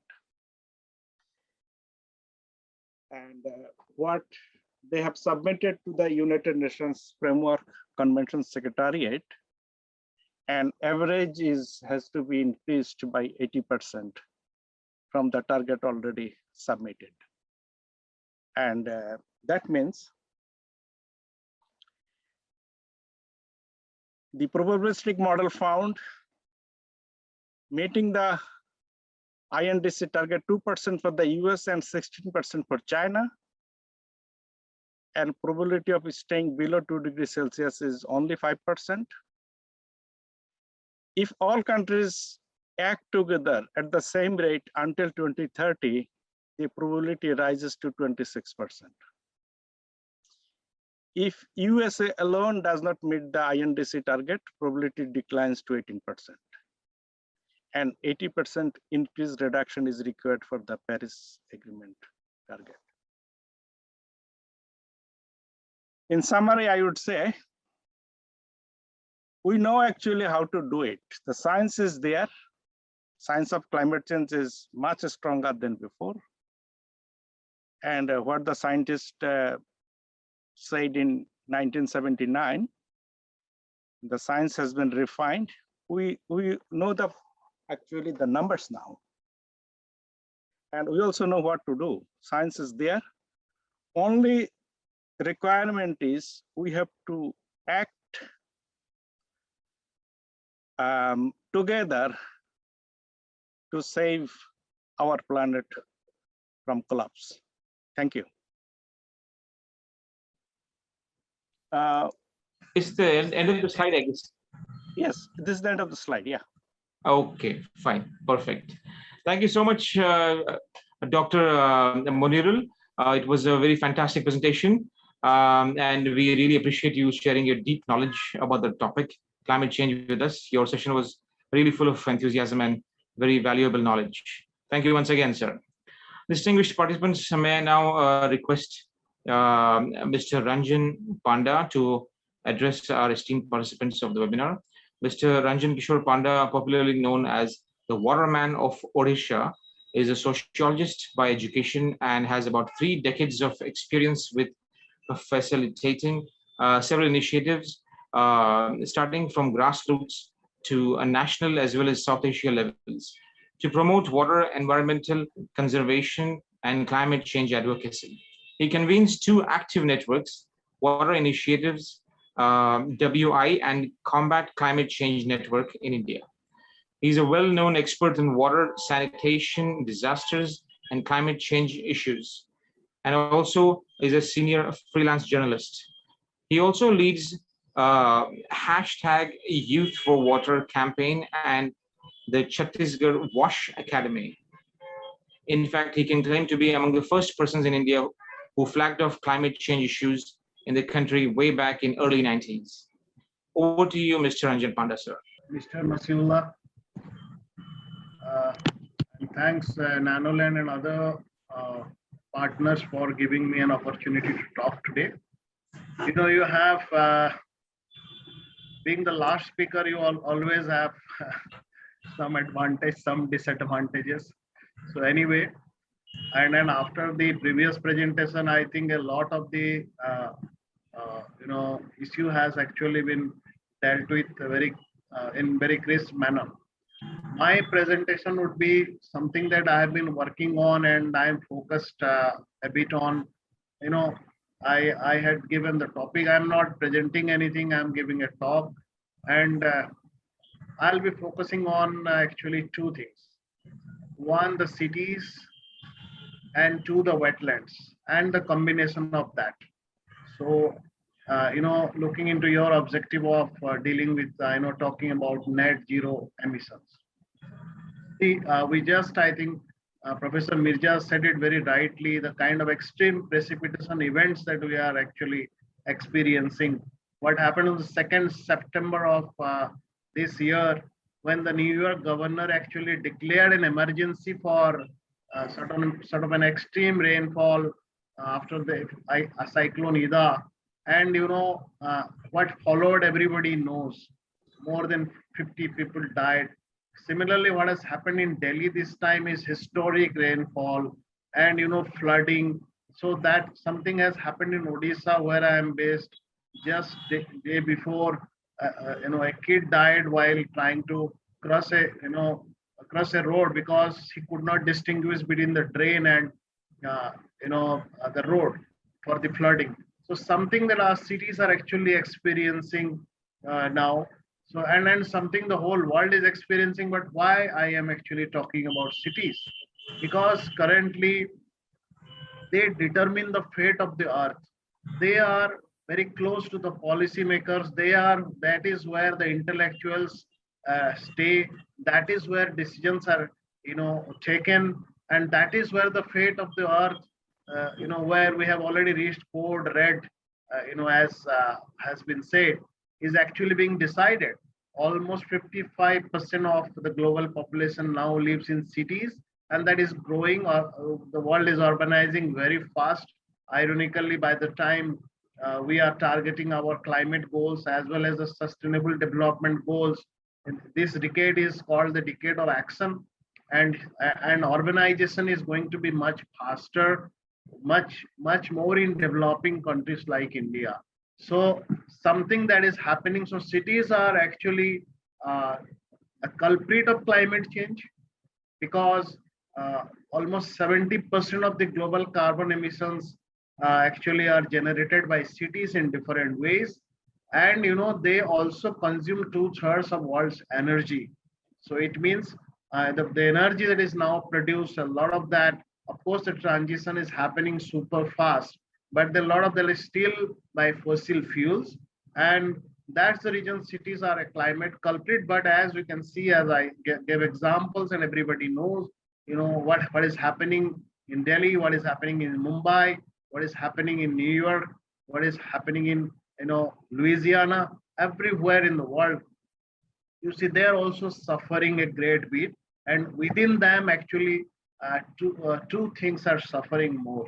One, the vulnerable communities, the people who are actually flunking into cities, the people who are already staying in the informal settlements, the informal cities. There are two cities, there are two worlds in a city anyway at any point of time, and the informal city is actually the people who are, rushing into the cities. They're migrated also by different factors, including climate change. So drought increases, water scarcity increases, deforestation, and the limit, the related emissions happen, and people have to migrate to cities, because cities are actually are centers of hopes and aspirations, and also rescue. So they are basically climate refugees, or displaced by climate change and other factors. People throng to cities, and that's the reason cities are becoming more important, and they are also facing the challenge of climate change much more than others, I would say, at this moment, and in future they're going to face a lot. So as we have already seen, to meet the Paris climate commitments, fossil fuels, the predominant contributor to climate change, need to be drastically reduced. Professor Mirza has already given figures. However, I have been reading some analysis, and a 2019 analysis of energy plans has found that there is a vast disconnect between climate goals and energy production plans. So, in fact, it is found out that the governments are collectively intending to produce 50% more fossil fuels by 2030 than what would be consistent with limiting warming to 2 degrees Celsius, and 120% more than could be safely burned while keeping warming below 1.5%. So the NDCs, at the moment need to triple their pledges to achieve the below 2-degree ambition, and increase those by 5 times in order to be able to meet the 1.5-degree ambition. In fact, the very latest report from the UN says, from the updated, INDCs that have been submitted, they fail the target. They actually would not, all that highly ambitious targets that have been actually now updated, they could still go, take temperature to 2.7 degrees by the end of this century. So nothing, we are off for catastrophic disasters like what has happened in New York. I said what is happening everywhere, that is one scenario. The other scenario that I wanted to talk is something called wetlands. And I'm hopeful in a sense that we will, some of the emissions can be offset, some of the emissions can be reduced if we actually go into some mitigation and adaptation efforts, because nature-based solutions is something people are talking about. What exactly are they? Like Delhi government, for example, has given, the minister in Delhi government has given a deadline of 2 years to revive, somewhere around 40 lakes and 200 water bodies. So there, in Bangalore, recently, citizens have actually taken to the courts, and the High Court has, ordered revival of lakes and water bodies, and very new task force. The city authorities have been actually strengthened with new staff, given magisterial power to actually evict encroachments from lakes and protect them. So kind of things are developing, sure, but then we are losing our wetlands very fast. Wetlands such as peatlands, mangroves, lakes, water bodies, and others can actually help us in meeting our climate goals and lead us to net zero emission targets very fast. But are you listening? I think not really. Sadly, we are losing our wetlands and related ecosystems in a very large scale. An estimate by the Ramsar Convention on Wetlands found out that the world has lost 64% of its wetlands since 1900.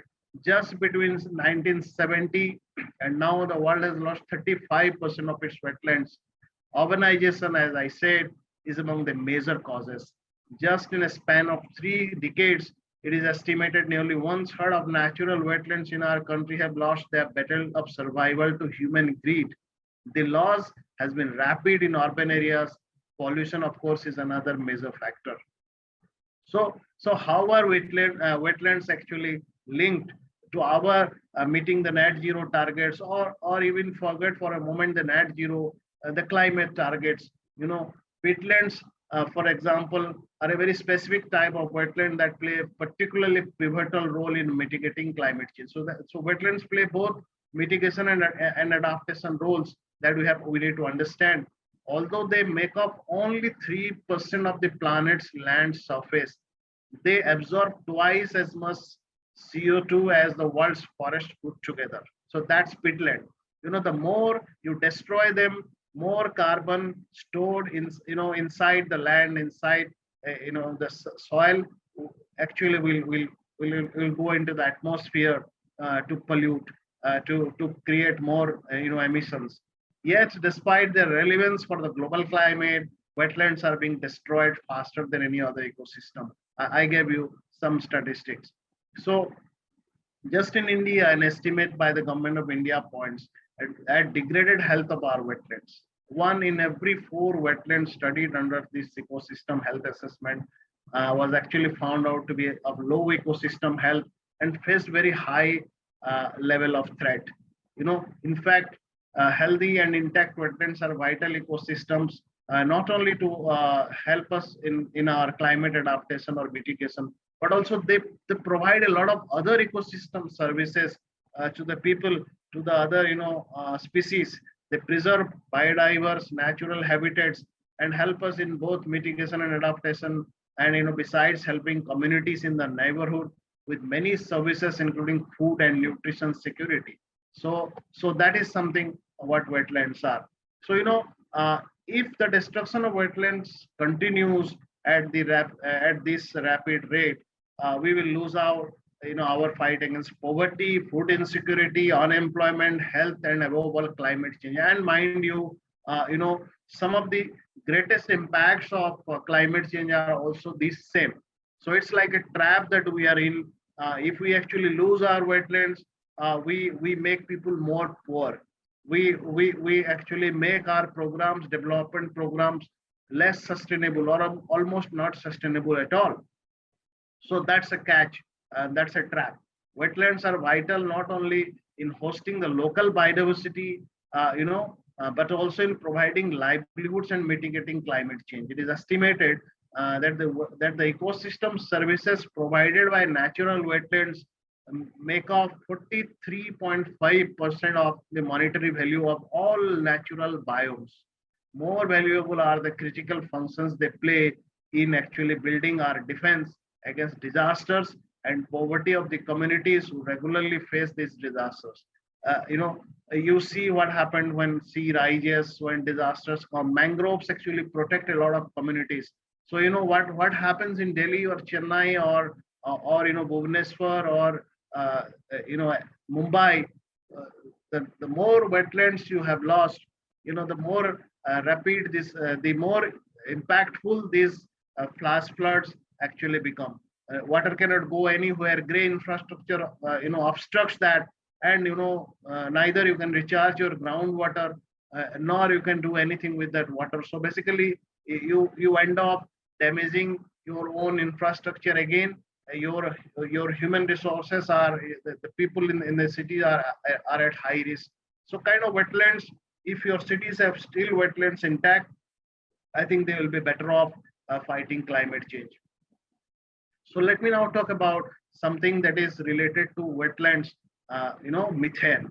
So the carbon dioxide is being talked about a lot. So I think I think something that is now caught the global attention much more in a much more sharper way than before is methane. And methane, as we all know, uh, uh, they the global carbon project has actually estimated annual global methane emissions at nearly 570 million tons for the period of 2008 to 2017, which is 5% higher than emissions recorded for the early 2000s, and the equivalent of 189 million more cars on the world's roads. So methane is something, I will come to that, is also important in meeting some of your, uh, shorter term and medium term climate goals. Anthropogenic sources like agriculture, waste, and fossil fuels contributed to 60% of these emissions, while wetlands made up for the largest natural source of methane. So, reducing methane, therefore, is key, I would say, in meeting some of our rapid targets, that because that reduces your emissions very rapidly. And something that has happened recently, you must have heard, and that is a very positive, is the United States and the European Union have actually pledged something just this Friday to reduce methane emissions by at least 30% below the 2020 levels by 2030. That's a new start. It's called a global methane pledge, and to quickly address warming as the next round of international negotiation nears. Just 44 odd days we are to the COP26, and this, I would say, is a very important development and also related to wetland conservation. So this will not only rapidly reduce the rate of global warming, but it will also produce a very valuable side benefit like improving public health and agricultural output. So that is something you find when you protect wetlands. The announcement follows a landmark report by the United Nations in May, that underscored the need for rapidly reining in emissions of methane, the second leading driver of climate change. The report noted that reducing methane emissions is one of the most cost-effective strategies to rapidly reduce the rate of warming and contribute significantly to global efforts to limit temperature rise to 1.5 degrees Celsius. The UN called for a 45% reduction in methane emissions below a 2030 business as usual baseline, an aggressive curve that would avoid nearly 0.3 degrees Celsius, of global warming by the 2040s, while improving human health and agricultural yields through reduced ground level ozone. So that's something, we must understand. And, there are, I'm not going into detail, but what is actually, there are some countries, there are more, some 11 countries are already with that pledge, or they are trying to join.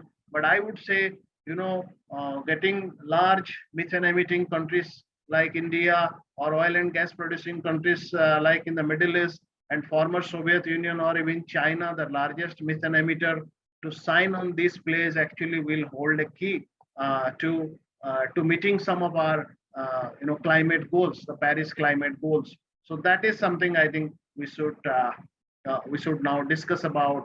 And finally, I would say strategies. If we actually are serious about both our Mother Earth, our human beings, their survival and health of the civilizations, and also that of the natural resources, and also we are concerned about mitigating and adapting to climate change, then our strategies should be those that integrate land, water, and resource management to promote conservation and sustainable and equitable use, or ecosystem approach.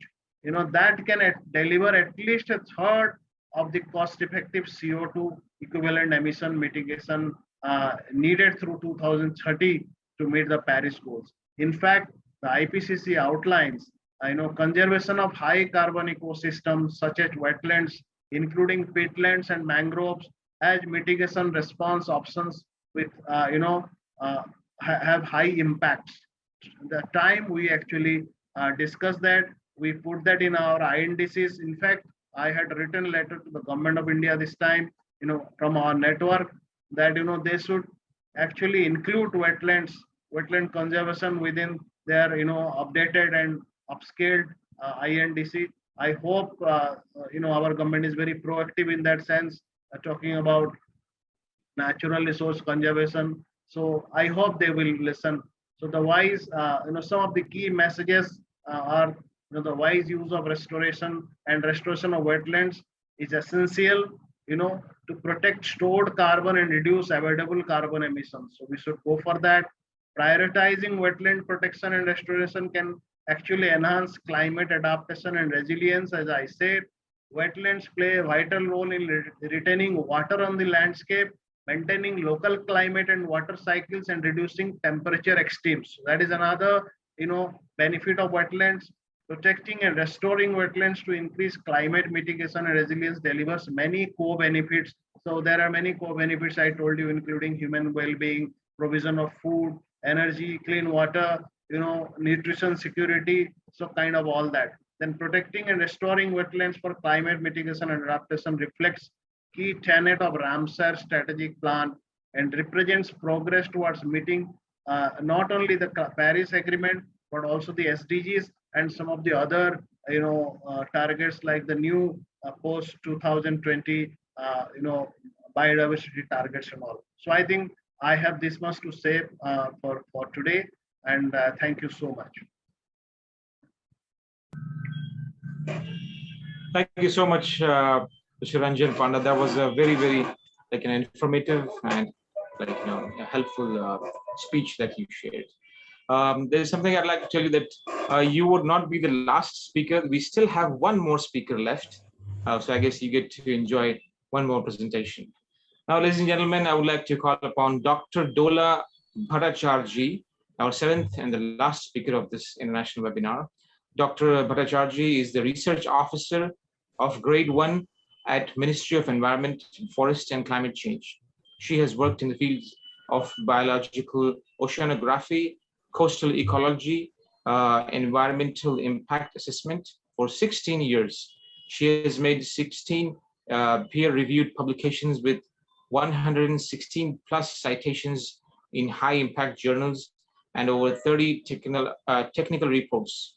A PhD and postdoctorate in marine biology, coastal studies, Dr. Bhattacharjee at present is involved in post-clearance monitoring of various highly polluting developmental projects in the southern India as a senior research officer of the Ministry of Environment, Forest and Climate Change.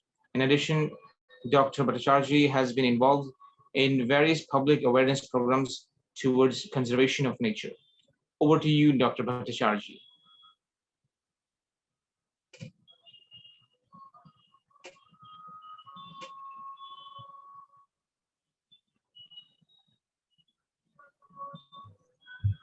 Your microphone is mute.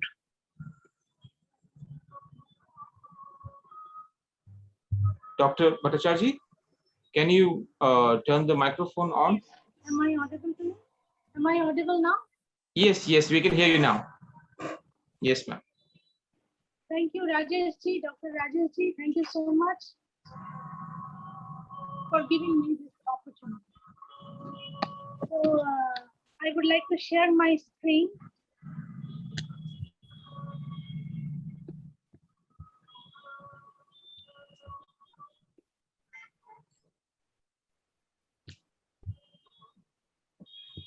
Yes.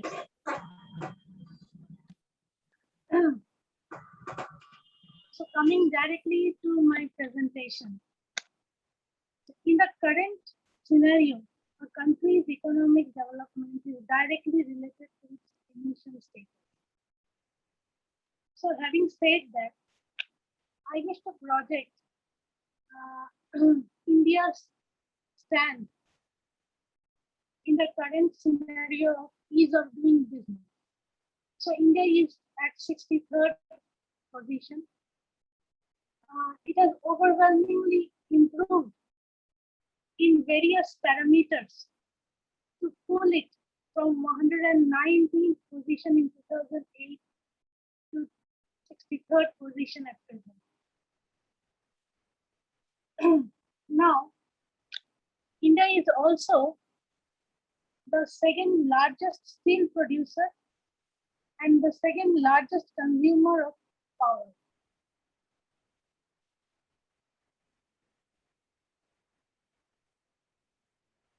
Energy deficit of India reduced to 0.7% in the financial year 2020 from 4.2% in the financial year of 2014. 100% villages have got electrification by now. Coming to the production of the steel sector, India has a large number of good quality iron ore mines and of course cost-effective labors. That has added to its improved production. Now, this new India under the leadership of our Honorable Prime Minister Narendra Modi ji has the only mantra of growth, growth, and growth. Now, growth needs certain parameters like power, infrastructure, manpower, industries, resources, and raw materials all form part of our environment. And of course, good policy and investment. Now, for instance, the power sector in India is still extracting energy largely from coal. And as we all know, that coal is something that has resulted in SOx, NOx, CO, and PM emission to a large extent. Now I have projected here the trends of ambient air quality parameters since 2011. So 4 major cities were chosen. North, Delhi in the north. In the east, it is the city of Kolkata. South, Chennai, and the Thane city in Maharashtra. So if you look into the trends, parameters like particulate matter, which is known as a main culprit in Delhi pollution, air pollution, has come down a bit, though it is still above the Indian prescribed standard.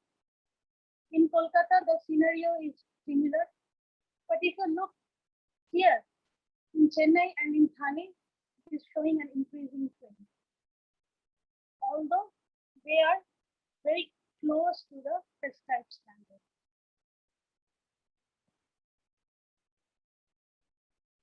To explain this, there have been reports and studies that made the regulatory agencies in Chennai responsible for the poor air quality parameters, while in Mumbai, it is because of the overwhelming number of cars and buses that carrying more than 5 million passengers have been made responsible. Not only that, not only the number of vehicles, but also the vehicle speed matters a lot. If you look here, during the major part of the day, vehicle speed in Mumbai is just around 15 to 20 kilometers per hour. There are so many traffic breaks and signals. These vehicles that stop there and contribute a lot to the particulate and carbon emissions locally. On the other hand, what made a drop in particulate matter emissions in cities like Delhi and Kolkata?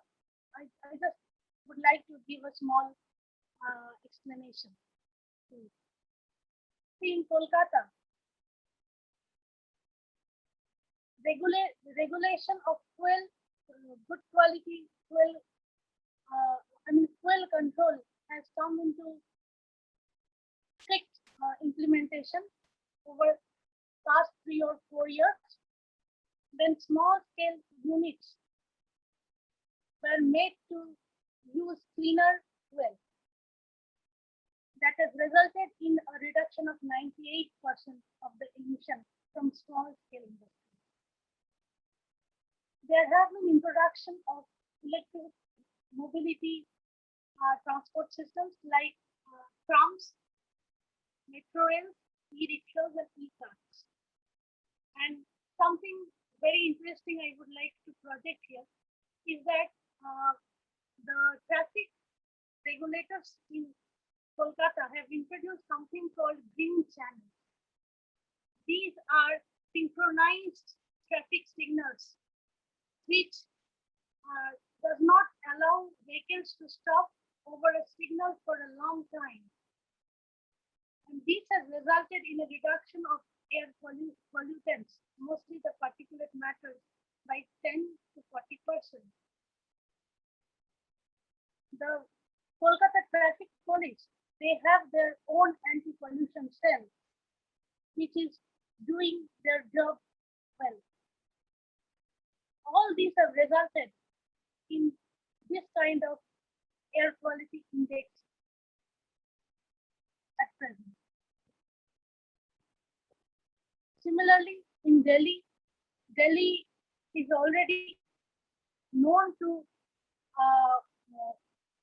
work over reducing the particulate matter emission through implementation of certain policies like odd even scheme of traffic rationing measures. The coal-based power plants have been banned. The Delhi government is promoting metro services and bus services. There is a ban on the use of diesel generator sets, and environmental protection charges have been imposed on diesel vehicles which are over 22,000 cc in capacity. So overall, there is the trends suggest that major policy implementations result related to the transportation and industrial sectors that aims to address the ambient air pollution problem in India may reduce the ambient particulate matter concentrations in major Indian cities. Now, once again, I would like to go back to the trends that I have reflected previously. Now, as I already projected, that India is set to go for huge growth. India is very ambitious, and there have been a lot of increase in the production of power and consumption of steel. But there have not been a concurrent increase in the load of pollutants in air. So why this happened? So India is engaged in elaborate environmental clearance processes for its existing projects and for the ones which are upcoming. There is elaborate monitoring system. Environmental audits are happening. In last few years, there have been installation of continuous emission monitoring systems by the Central Pollution Control Boards. Air quality management programs have been implemented across 804 stations, that is sampling 104 annual samples, and there have been action-based plans. Environmental protection charges have been levied, and there have been identification of non-attainment cities. In future, there are plans of automatization of monitoring system, and three-tier monitoring programs are also coming soon, wherein the government of India will involve various universities and institutions for monitoring of developmental projects in India. I have been engaged in various field studies. We are going to various kinds of various sectors of industries and noting down the status of compliance with respect to environmental stipulations. And these are some of the observations. Mostly the project proponents were found reluctant in implementation of the stipulations in the environmental creation granted to them. So the government of India has engaged certain institutions to understand the psychology behind such reluctance. People are not aware of the implementation of environmental pollution. They lack in education, and of course, the funding is also something which is limiting. The management part with respect to the environment mostly are given to a third-party service providing agency. They are just money-making agencies in most of the cases. They never elaborate the actual problem to the project proponent, and just keep on submitting reports which has very little substance in. Coming to the calibration and maintenance part of the equipment, this is something very, very important. Sometimes it has been seen that the projects have installed very expensive pollution control devices like the electrostatic precipitators, back filters, cyclone filters, and so on. But their regular maintenance and calibrations are lacking. So this may lead to a situation like this, where there is a back filter already existing. In spite of that, huge pollution is happening from a cement plant in Karnataka. The project documents do not maintain the records properly. Now, in certain kind of industries like the refineries, they install automatic leakage detection devices. But this has to be extended in other sectors of industries as well. This is lacking actually. Another thing is environmental management cells. It is stipulated in the environmental clearances granted to the projects that all the project proponents should constitute an environmental management cell which will look after the issues related to environment and report to the ministry from time to time. Most of the times, environmental management cells are not constituted. And even if there is a cell, there is no qualified person who can take over the this environmental issues and report to the right person in the company, so that it can be addressed immediately. Now there is another stipulation in the environmental clearances. It is that the project proponents should grow 33% green belt within its plot. But most of the time, these projects, because of, as we all know, that space is also, land is also a resource. They do not divert the land for green belt development. So this is also one of the very important points. Now, shifting towards renewable energy resources, yes, it is challenging, but very few projects have taken this into account. Mostly the housing projects, these building projects, they have solar cells installed on top of their building. Otherwise, industries not much into this.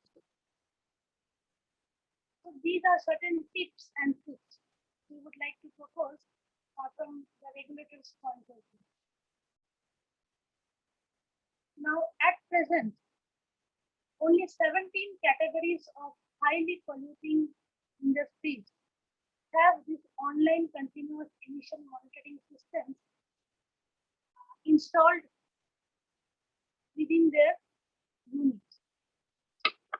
But it should be extended to other less polluting industries as well, so that the units can be monitored closely by the regulators.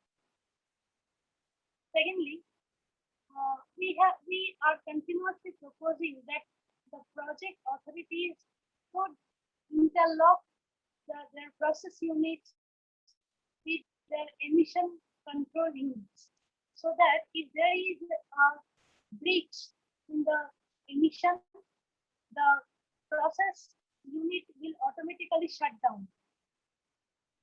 So this can avoid situations like over emission.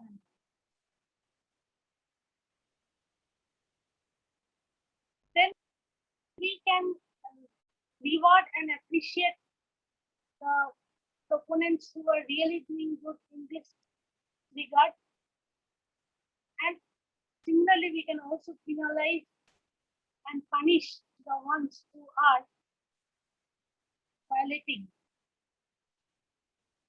Yes, at present, under the Environmental Protection Act 1986, there is a provision to penalize and punish the violators, but it takes a lot of time. It should be fast-tracked. Then there is a act in education and training given to the actual handlers to conduct mock drills and train the manforce who are day in and day out working at the units. The projects should shift towards renewable energy resources. Yes, this is in the next few slides. I would showcase how Government of India is working towards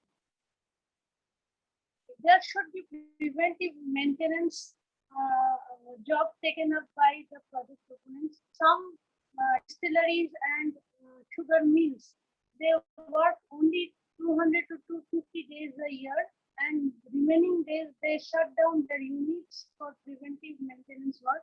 This should be extended to other industries as well.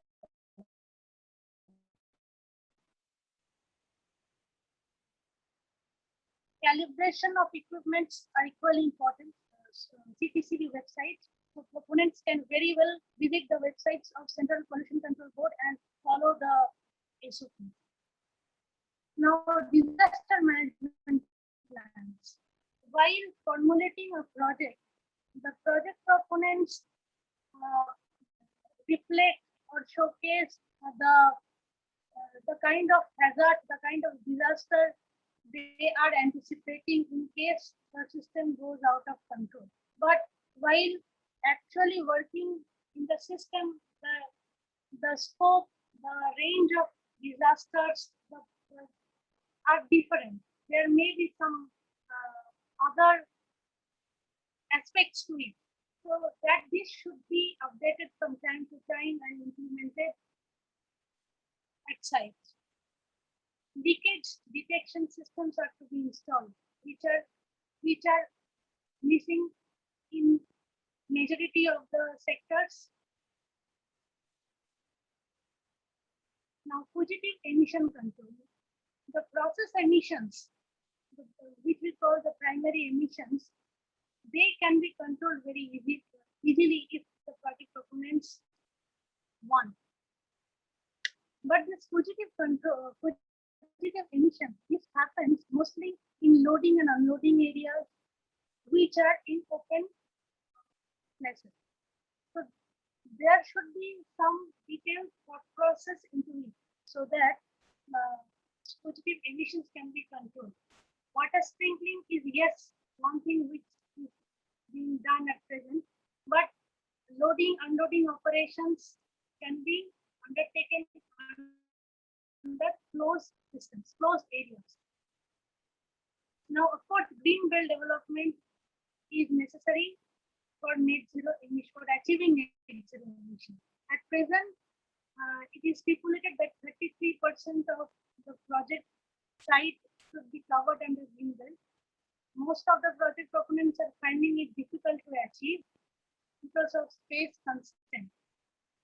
So there should be some alternative to it. Like if a project is coming up in forest area, if a forest is diverted for the purpose of setting up a project, then the project proponent should go for a compensatory afforestation. The same thing may be brought in into the environmental clearance as well. So if the project proponent do not have required land area at the site, they can very well choose an alternative place where they can go for afforestation and achieve that target. So these are the achievements.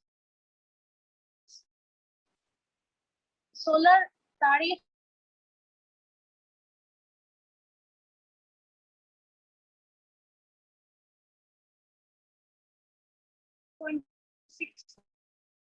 crore LED bulbs, LED tubes, and energy efficient fans have been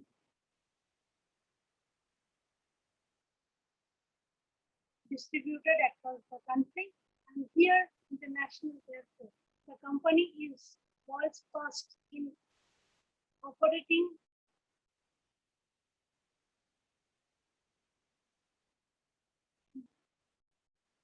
by fully using solar system. So these are the plans under the process of execution. So it is all about renewable, increasing the capacity of renewable energy installations, onshore green hybrid projects, and green platforms.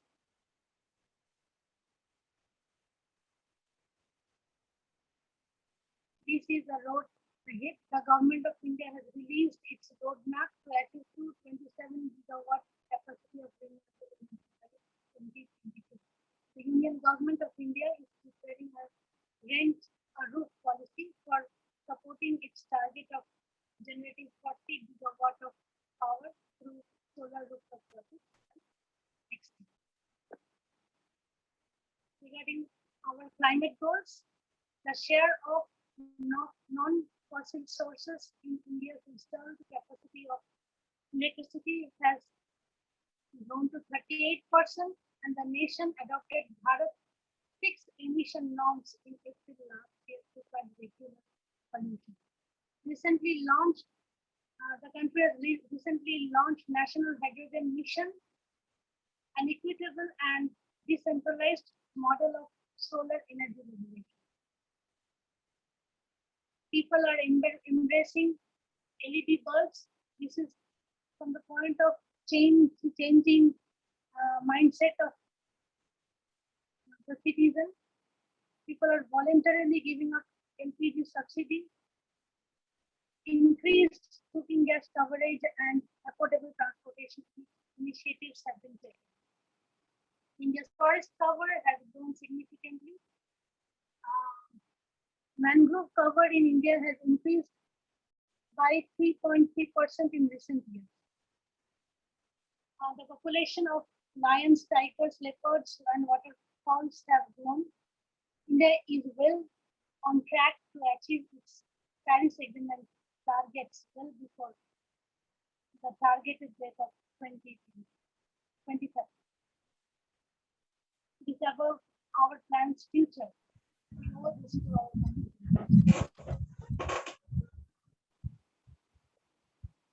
Thank you so much, Dr. Dhola Bhattacharjee. That was a very, very informative presentation. We really appreciate it. We have been listening to our eminent speakers deliberated in the areas of climate change since most of this evening, and for some morning and afternoon as well. All these valuable insights gave us a new perspective that one should adopt in their practice.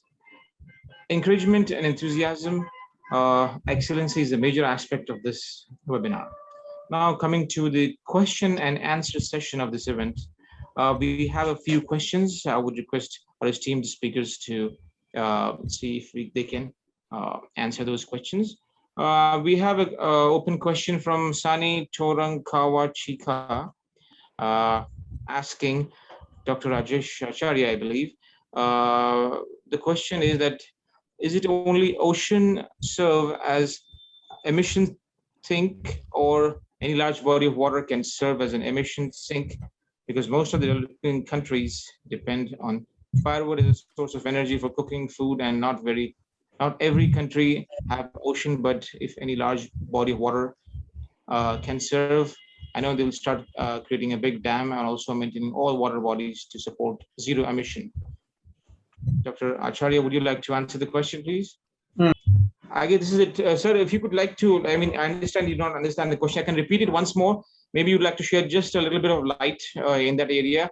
The question written is that, is it only ocean that serves as an emission sink or tank, I guess, or any large body of water can serve as an emission sink? Because most of the developing countries depend on firewood as a source of energy for cooking food, and not every country have ocean, but if any large body of water would serve, I know they will start creating a big dam and also maintaining all water bodies to support zero emissions. So do you think you can shed some light on this? Dr. Bharat, can you could you understood this question? Yes, sir. Yes, easily. They said about the ocean, mostly the water bodies, and generally the water surface, also the chemical process where this evaporation technique, and then others. Also, there's some microbes, the microorganisms, and the living organisms, which are either it is a plant or maybe say animals, those who are reside in this oceanic ecosystem. So generally they produces the various gases on that part.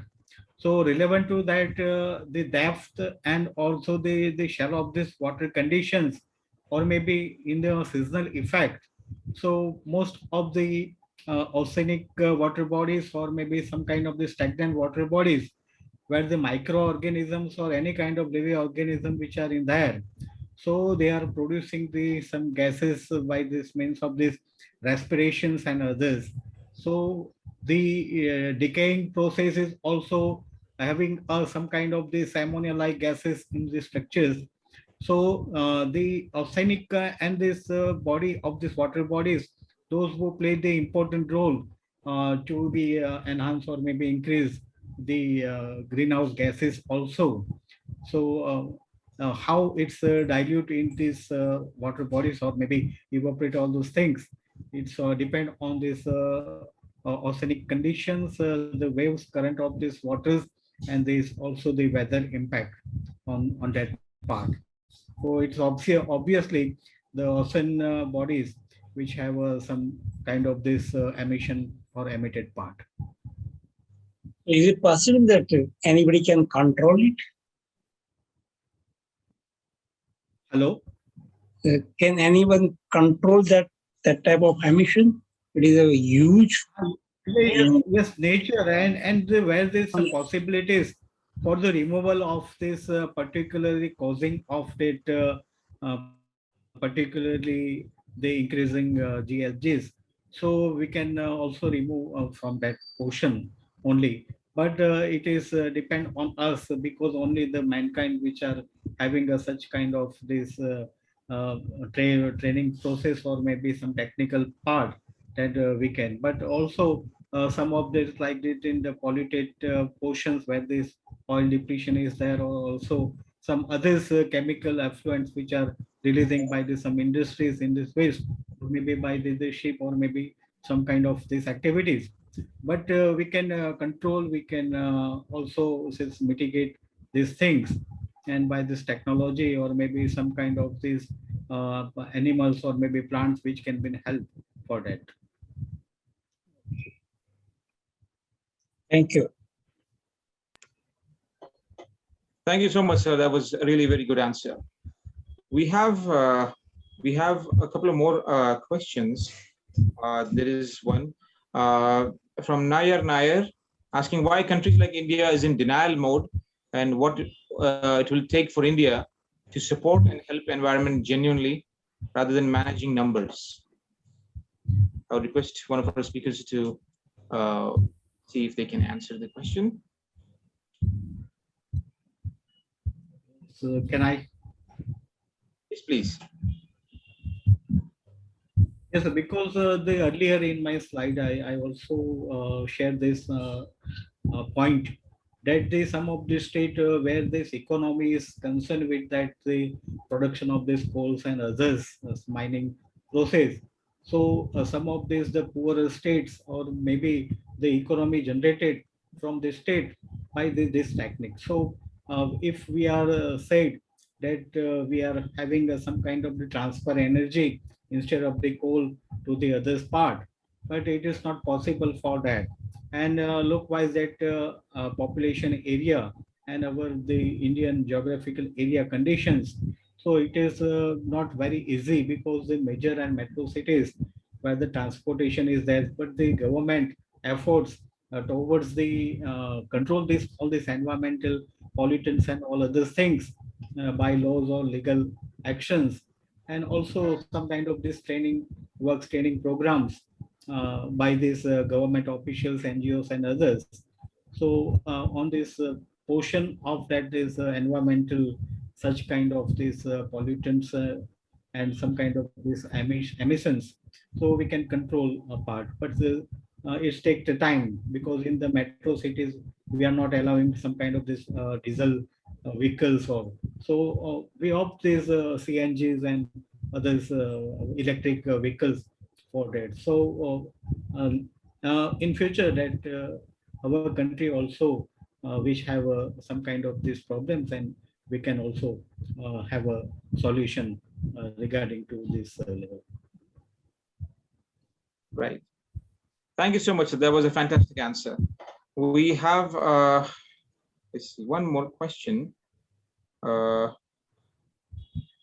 coming from Bhavesh Patel, who belongs from Rajkot, India, saying there are major industries in Rajkot that are involved in metal casting, high engineering, in demanding. Do you have any tips for reduction in direct and or indirect emissions for such industries? If any of the speakers would like to. Mashallah, can you come again? Yes. What is the question? I will repeat the question. This asker is coming from Rajkot in Gujarat in India. There are major industries over there involved in metal casting and high engineering, which is very much in demand. And he's asking if we have any tips for reduction of direct or indirect emissions over there. See,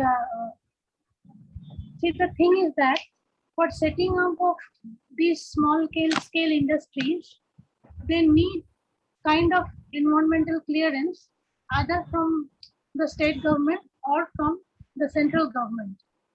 Now, these clearances are conditional clearances. There are a lot of questions, there are a lot of conditions stipulated in each clearances granted to this project.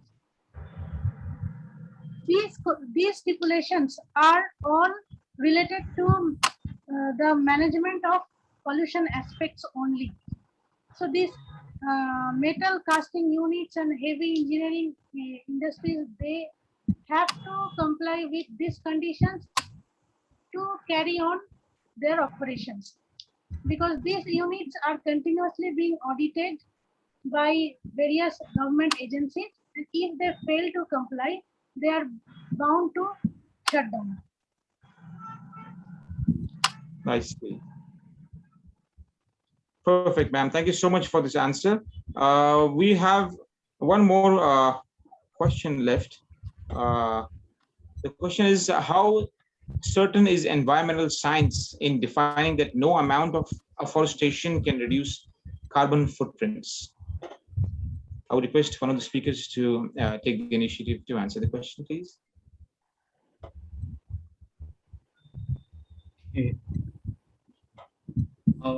Afforestation, deforestation, afforestation. He's mentioning afforestation. Okay.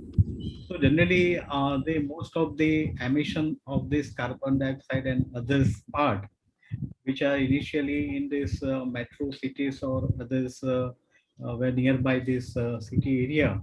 So most of the portions where the carbon dioxide emission is out, but the already the plants where it takes this carbon dioxide in the process of the photosynthesis in the daytime, means where the light reaction is there. But also it is a very fact that during the night time where the light is not occurs, so at that time respiration portion is also there. So it's intact, or it's take the oxygen and release the carbon dioxide also. So wherever the position of this plant, so it is not only accept the carbon dioxide and release oxygen, but in a dark period or maybe at the night time, it also take this oxygen and release the carbon dioxide. So the amount or the ratio is not the similar that type, but most of that part.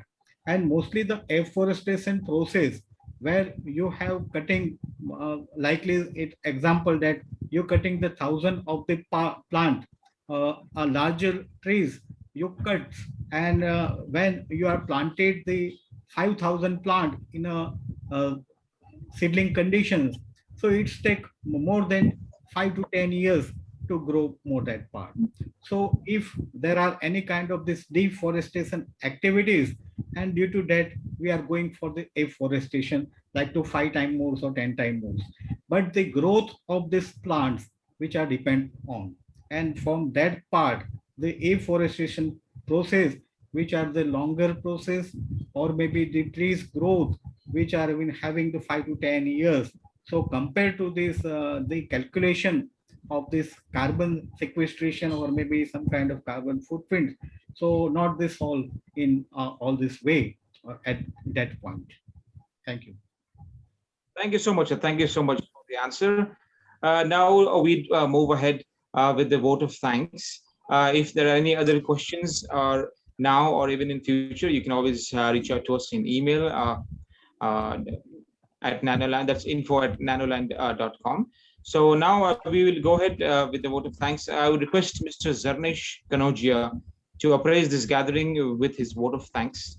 Mr. Zarnesh Kanogia works as a scientific officer at Nanoland. He's a postgraduate in climate change impacts management from the School of Science, Gujarat University. Zarnesh is mainly focused on research generally associated with paleoclimate, biodiversity, glaciers, and climatic wildlife.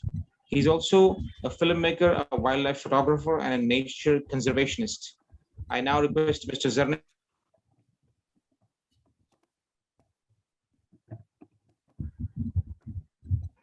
Okay. Good evening, everyone. I am Zarnesh and I am honored to present the vote of thanks for today's international webinar on behalf of Nanoland and the entire fraternity of the organization. I extend my hearty gratitude to all the speakers for gracing their important work and sharing with us their research and opinion today on zero emissions for brighter tomorrow tips and tricks. It was surely an informative one. I might want to say thanks to Dr. Rajesh Kumar Acharya, Chief Scientific Advisor at Nanoland, for welcoming our speakers and organizing this webinar, which is no doubt a visionary attempt. Dr. Acharya's vision and dream have helped Nanoland to become what it is today. Coming out with such an adroit idea to educate people about climate change and emissions and its application was obviously a reverent decision. I would like to extend my appreciation to Dr. Bharat Maitreya, Professor at Department of Botany, Bioinformatics and Climate Change, Gujarat University. Ms. Shamiela, Reid, Country Coordinator, Conference of Youth 16, South Africa. Ms. Alejandra Alonso, Sustainability Professional, Greenstone, London, UK. Dr. Monirul Mirza, Adjunct Professor, Department of Physics and Environmental Science, University of Toronto, Canada.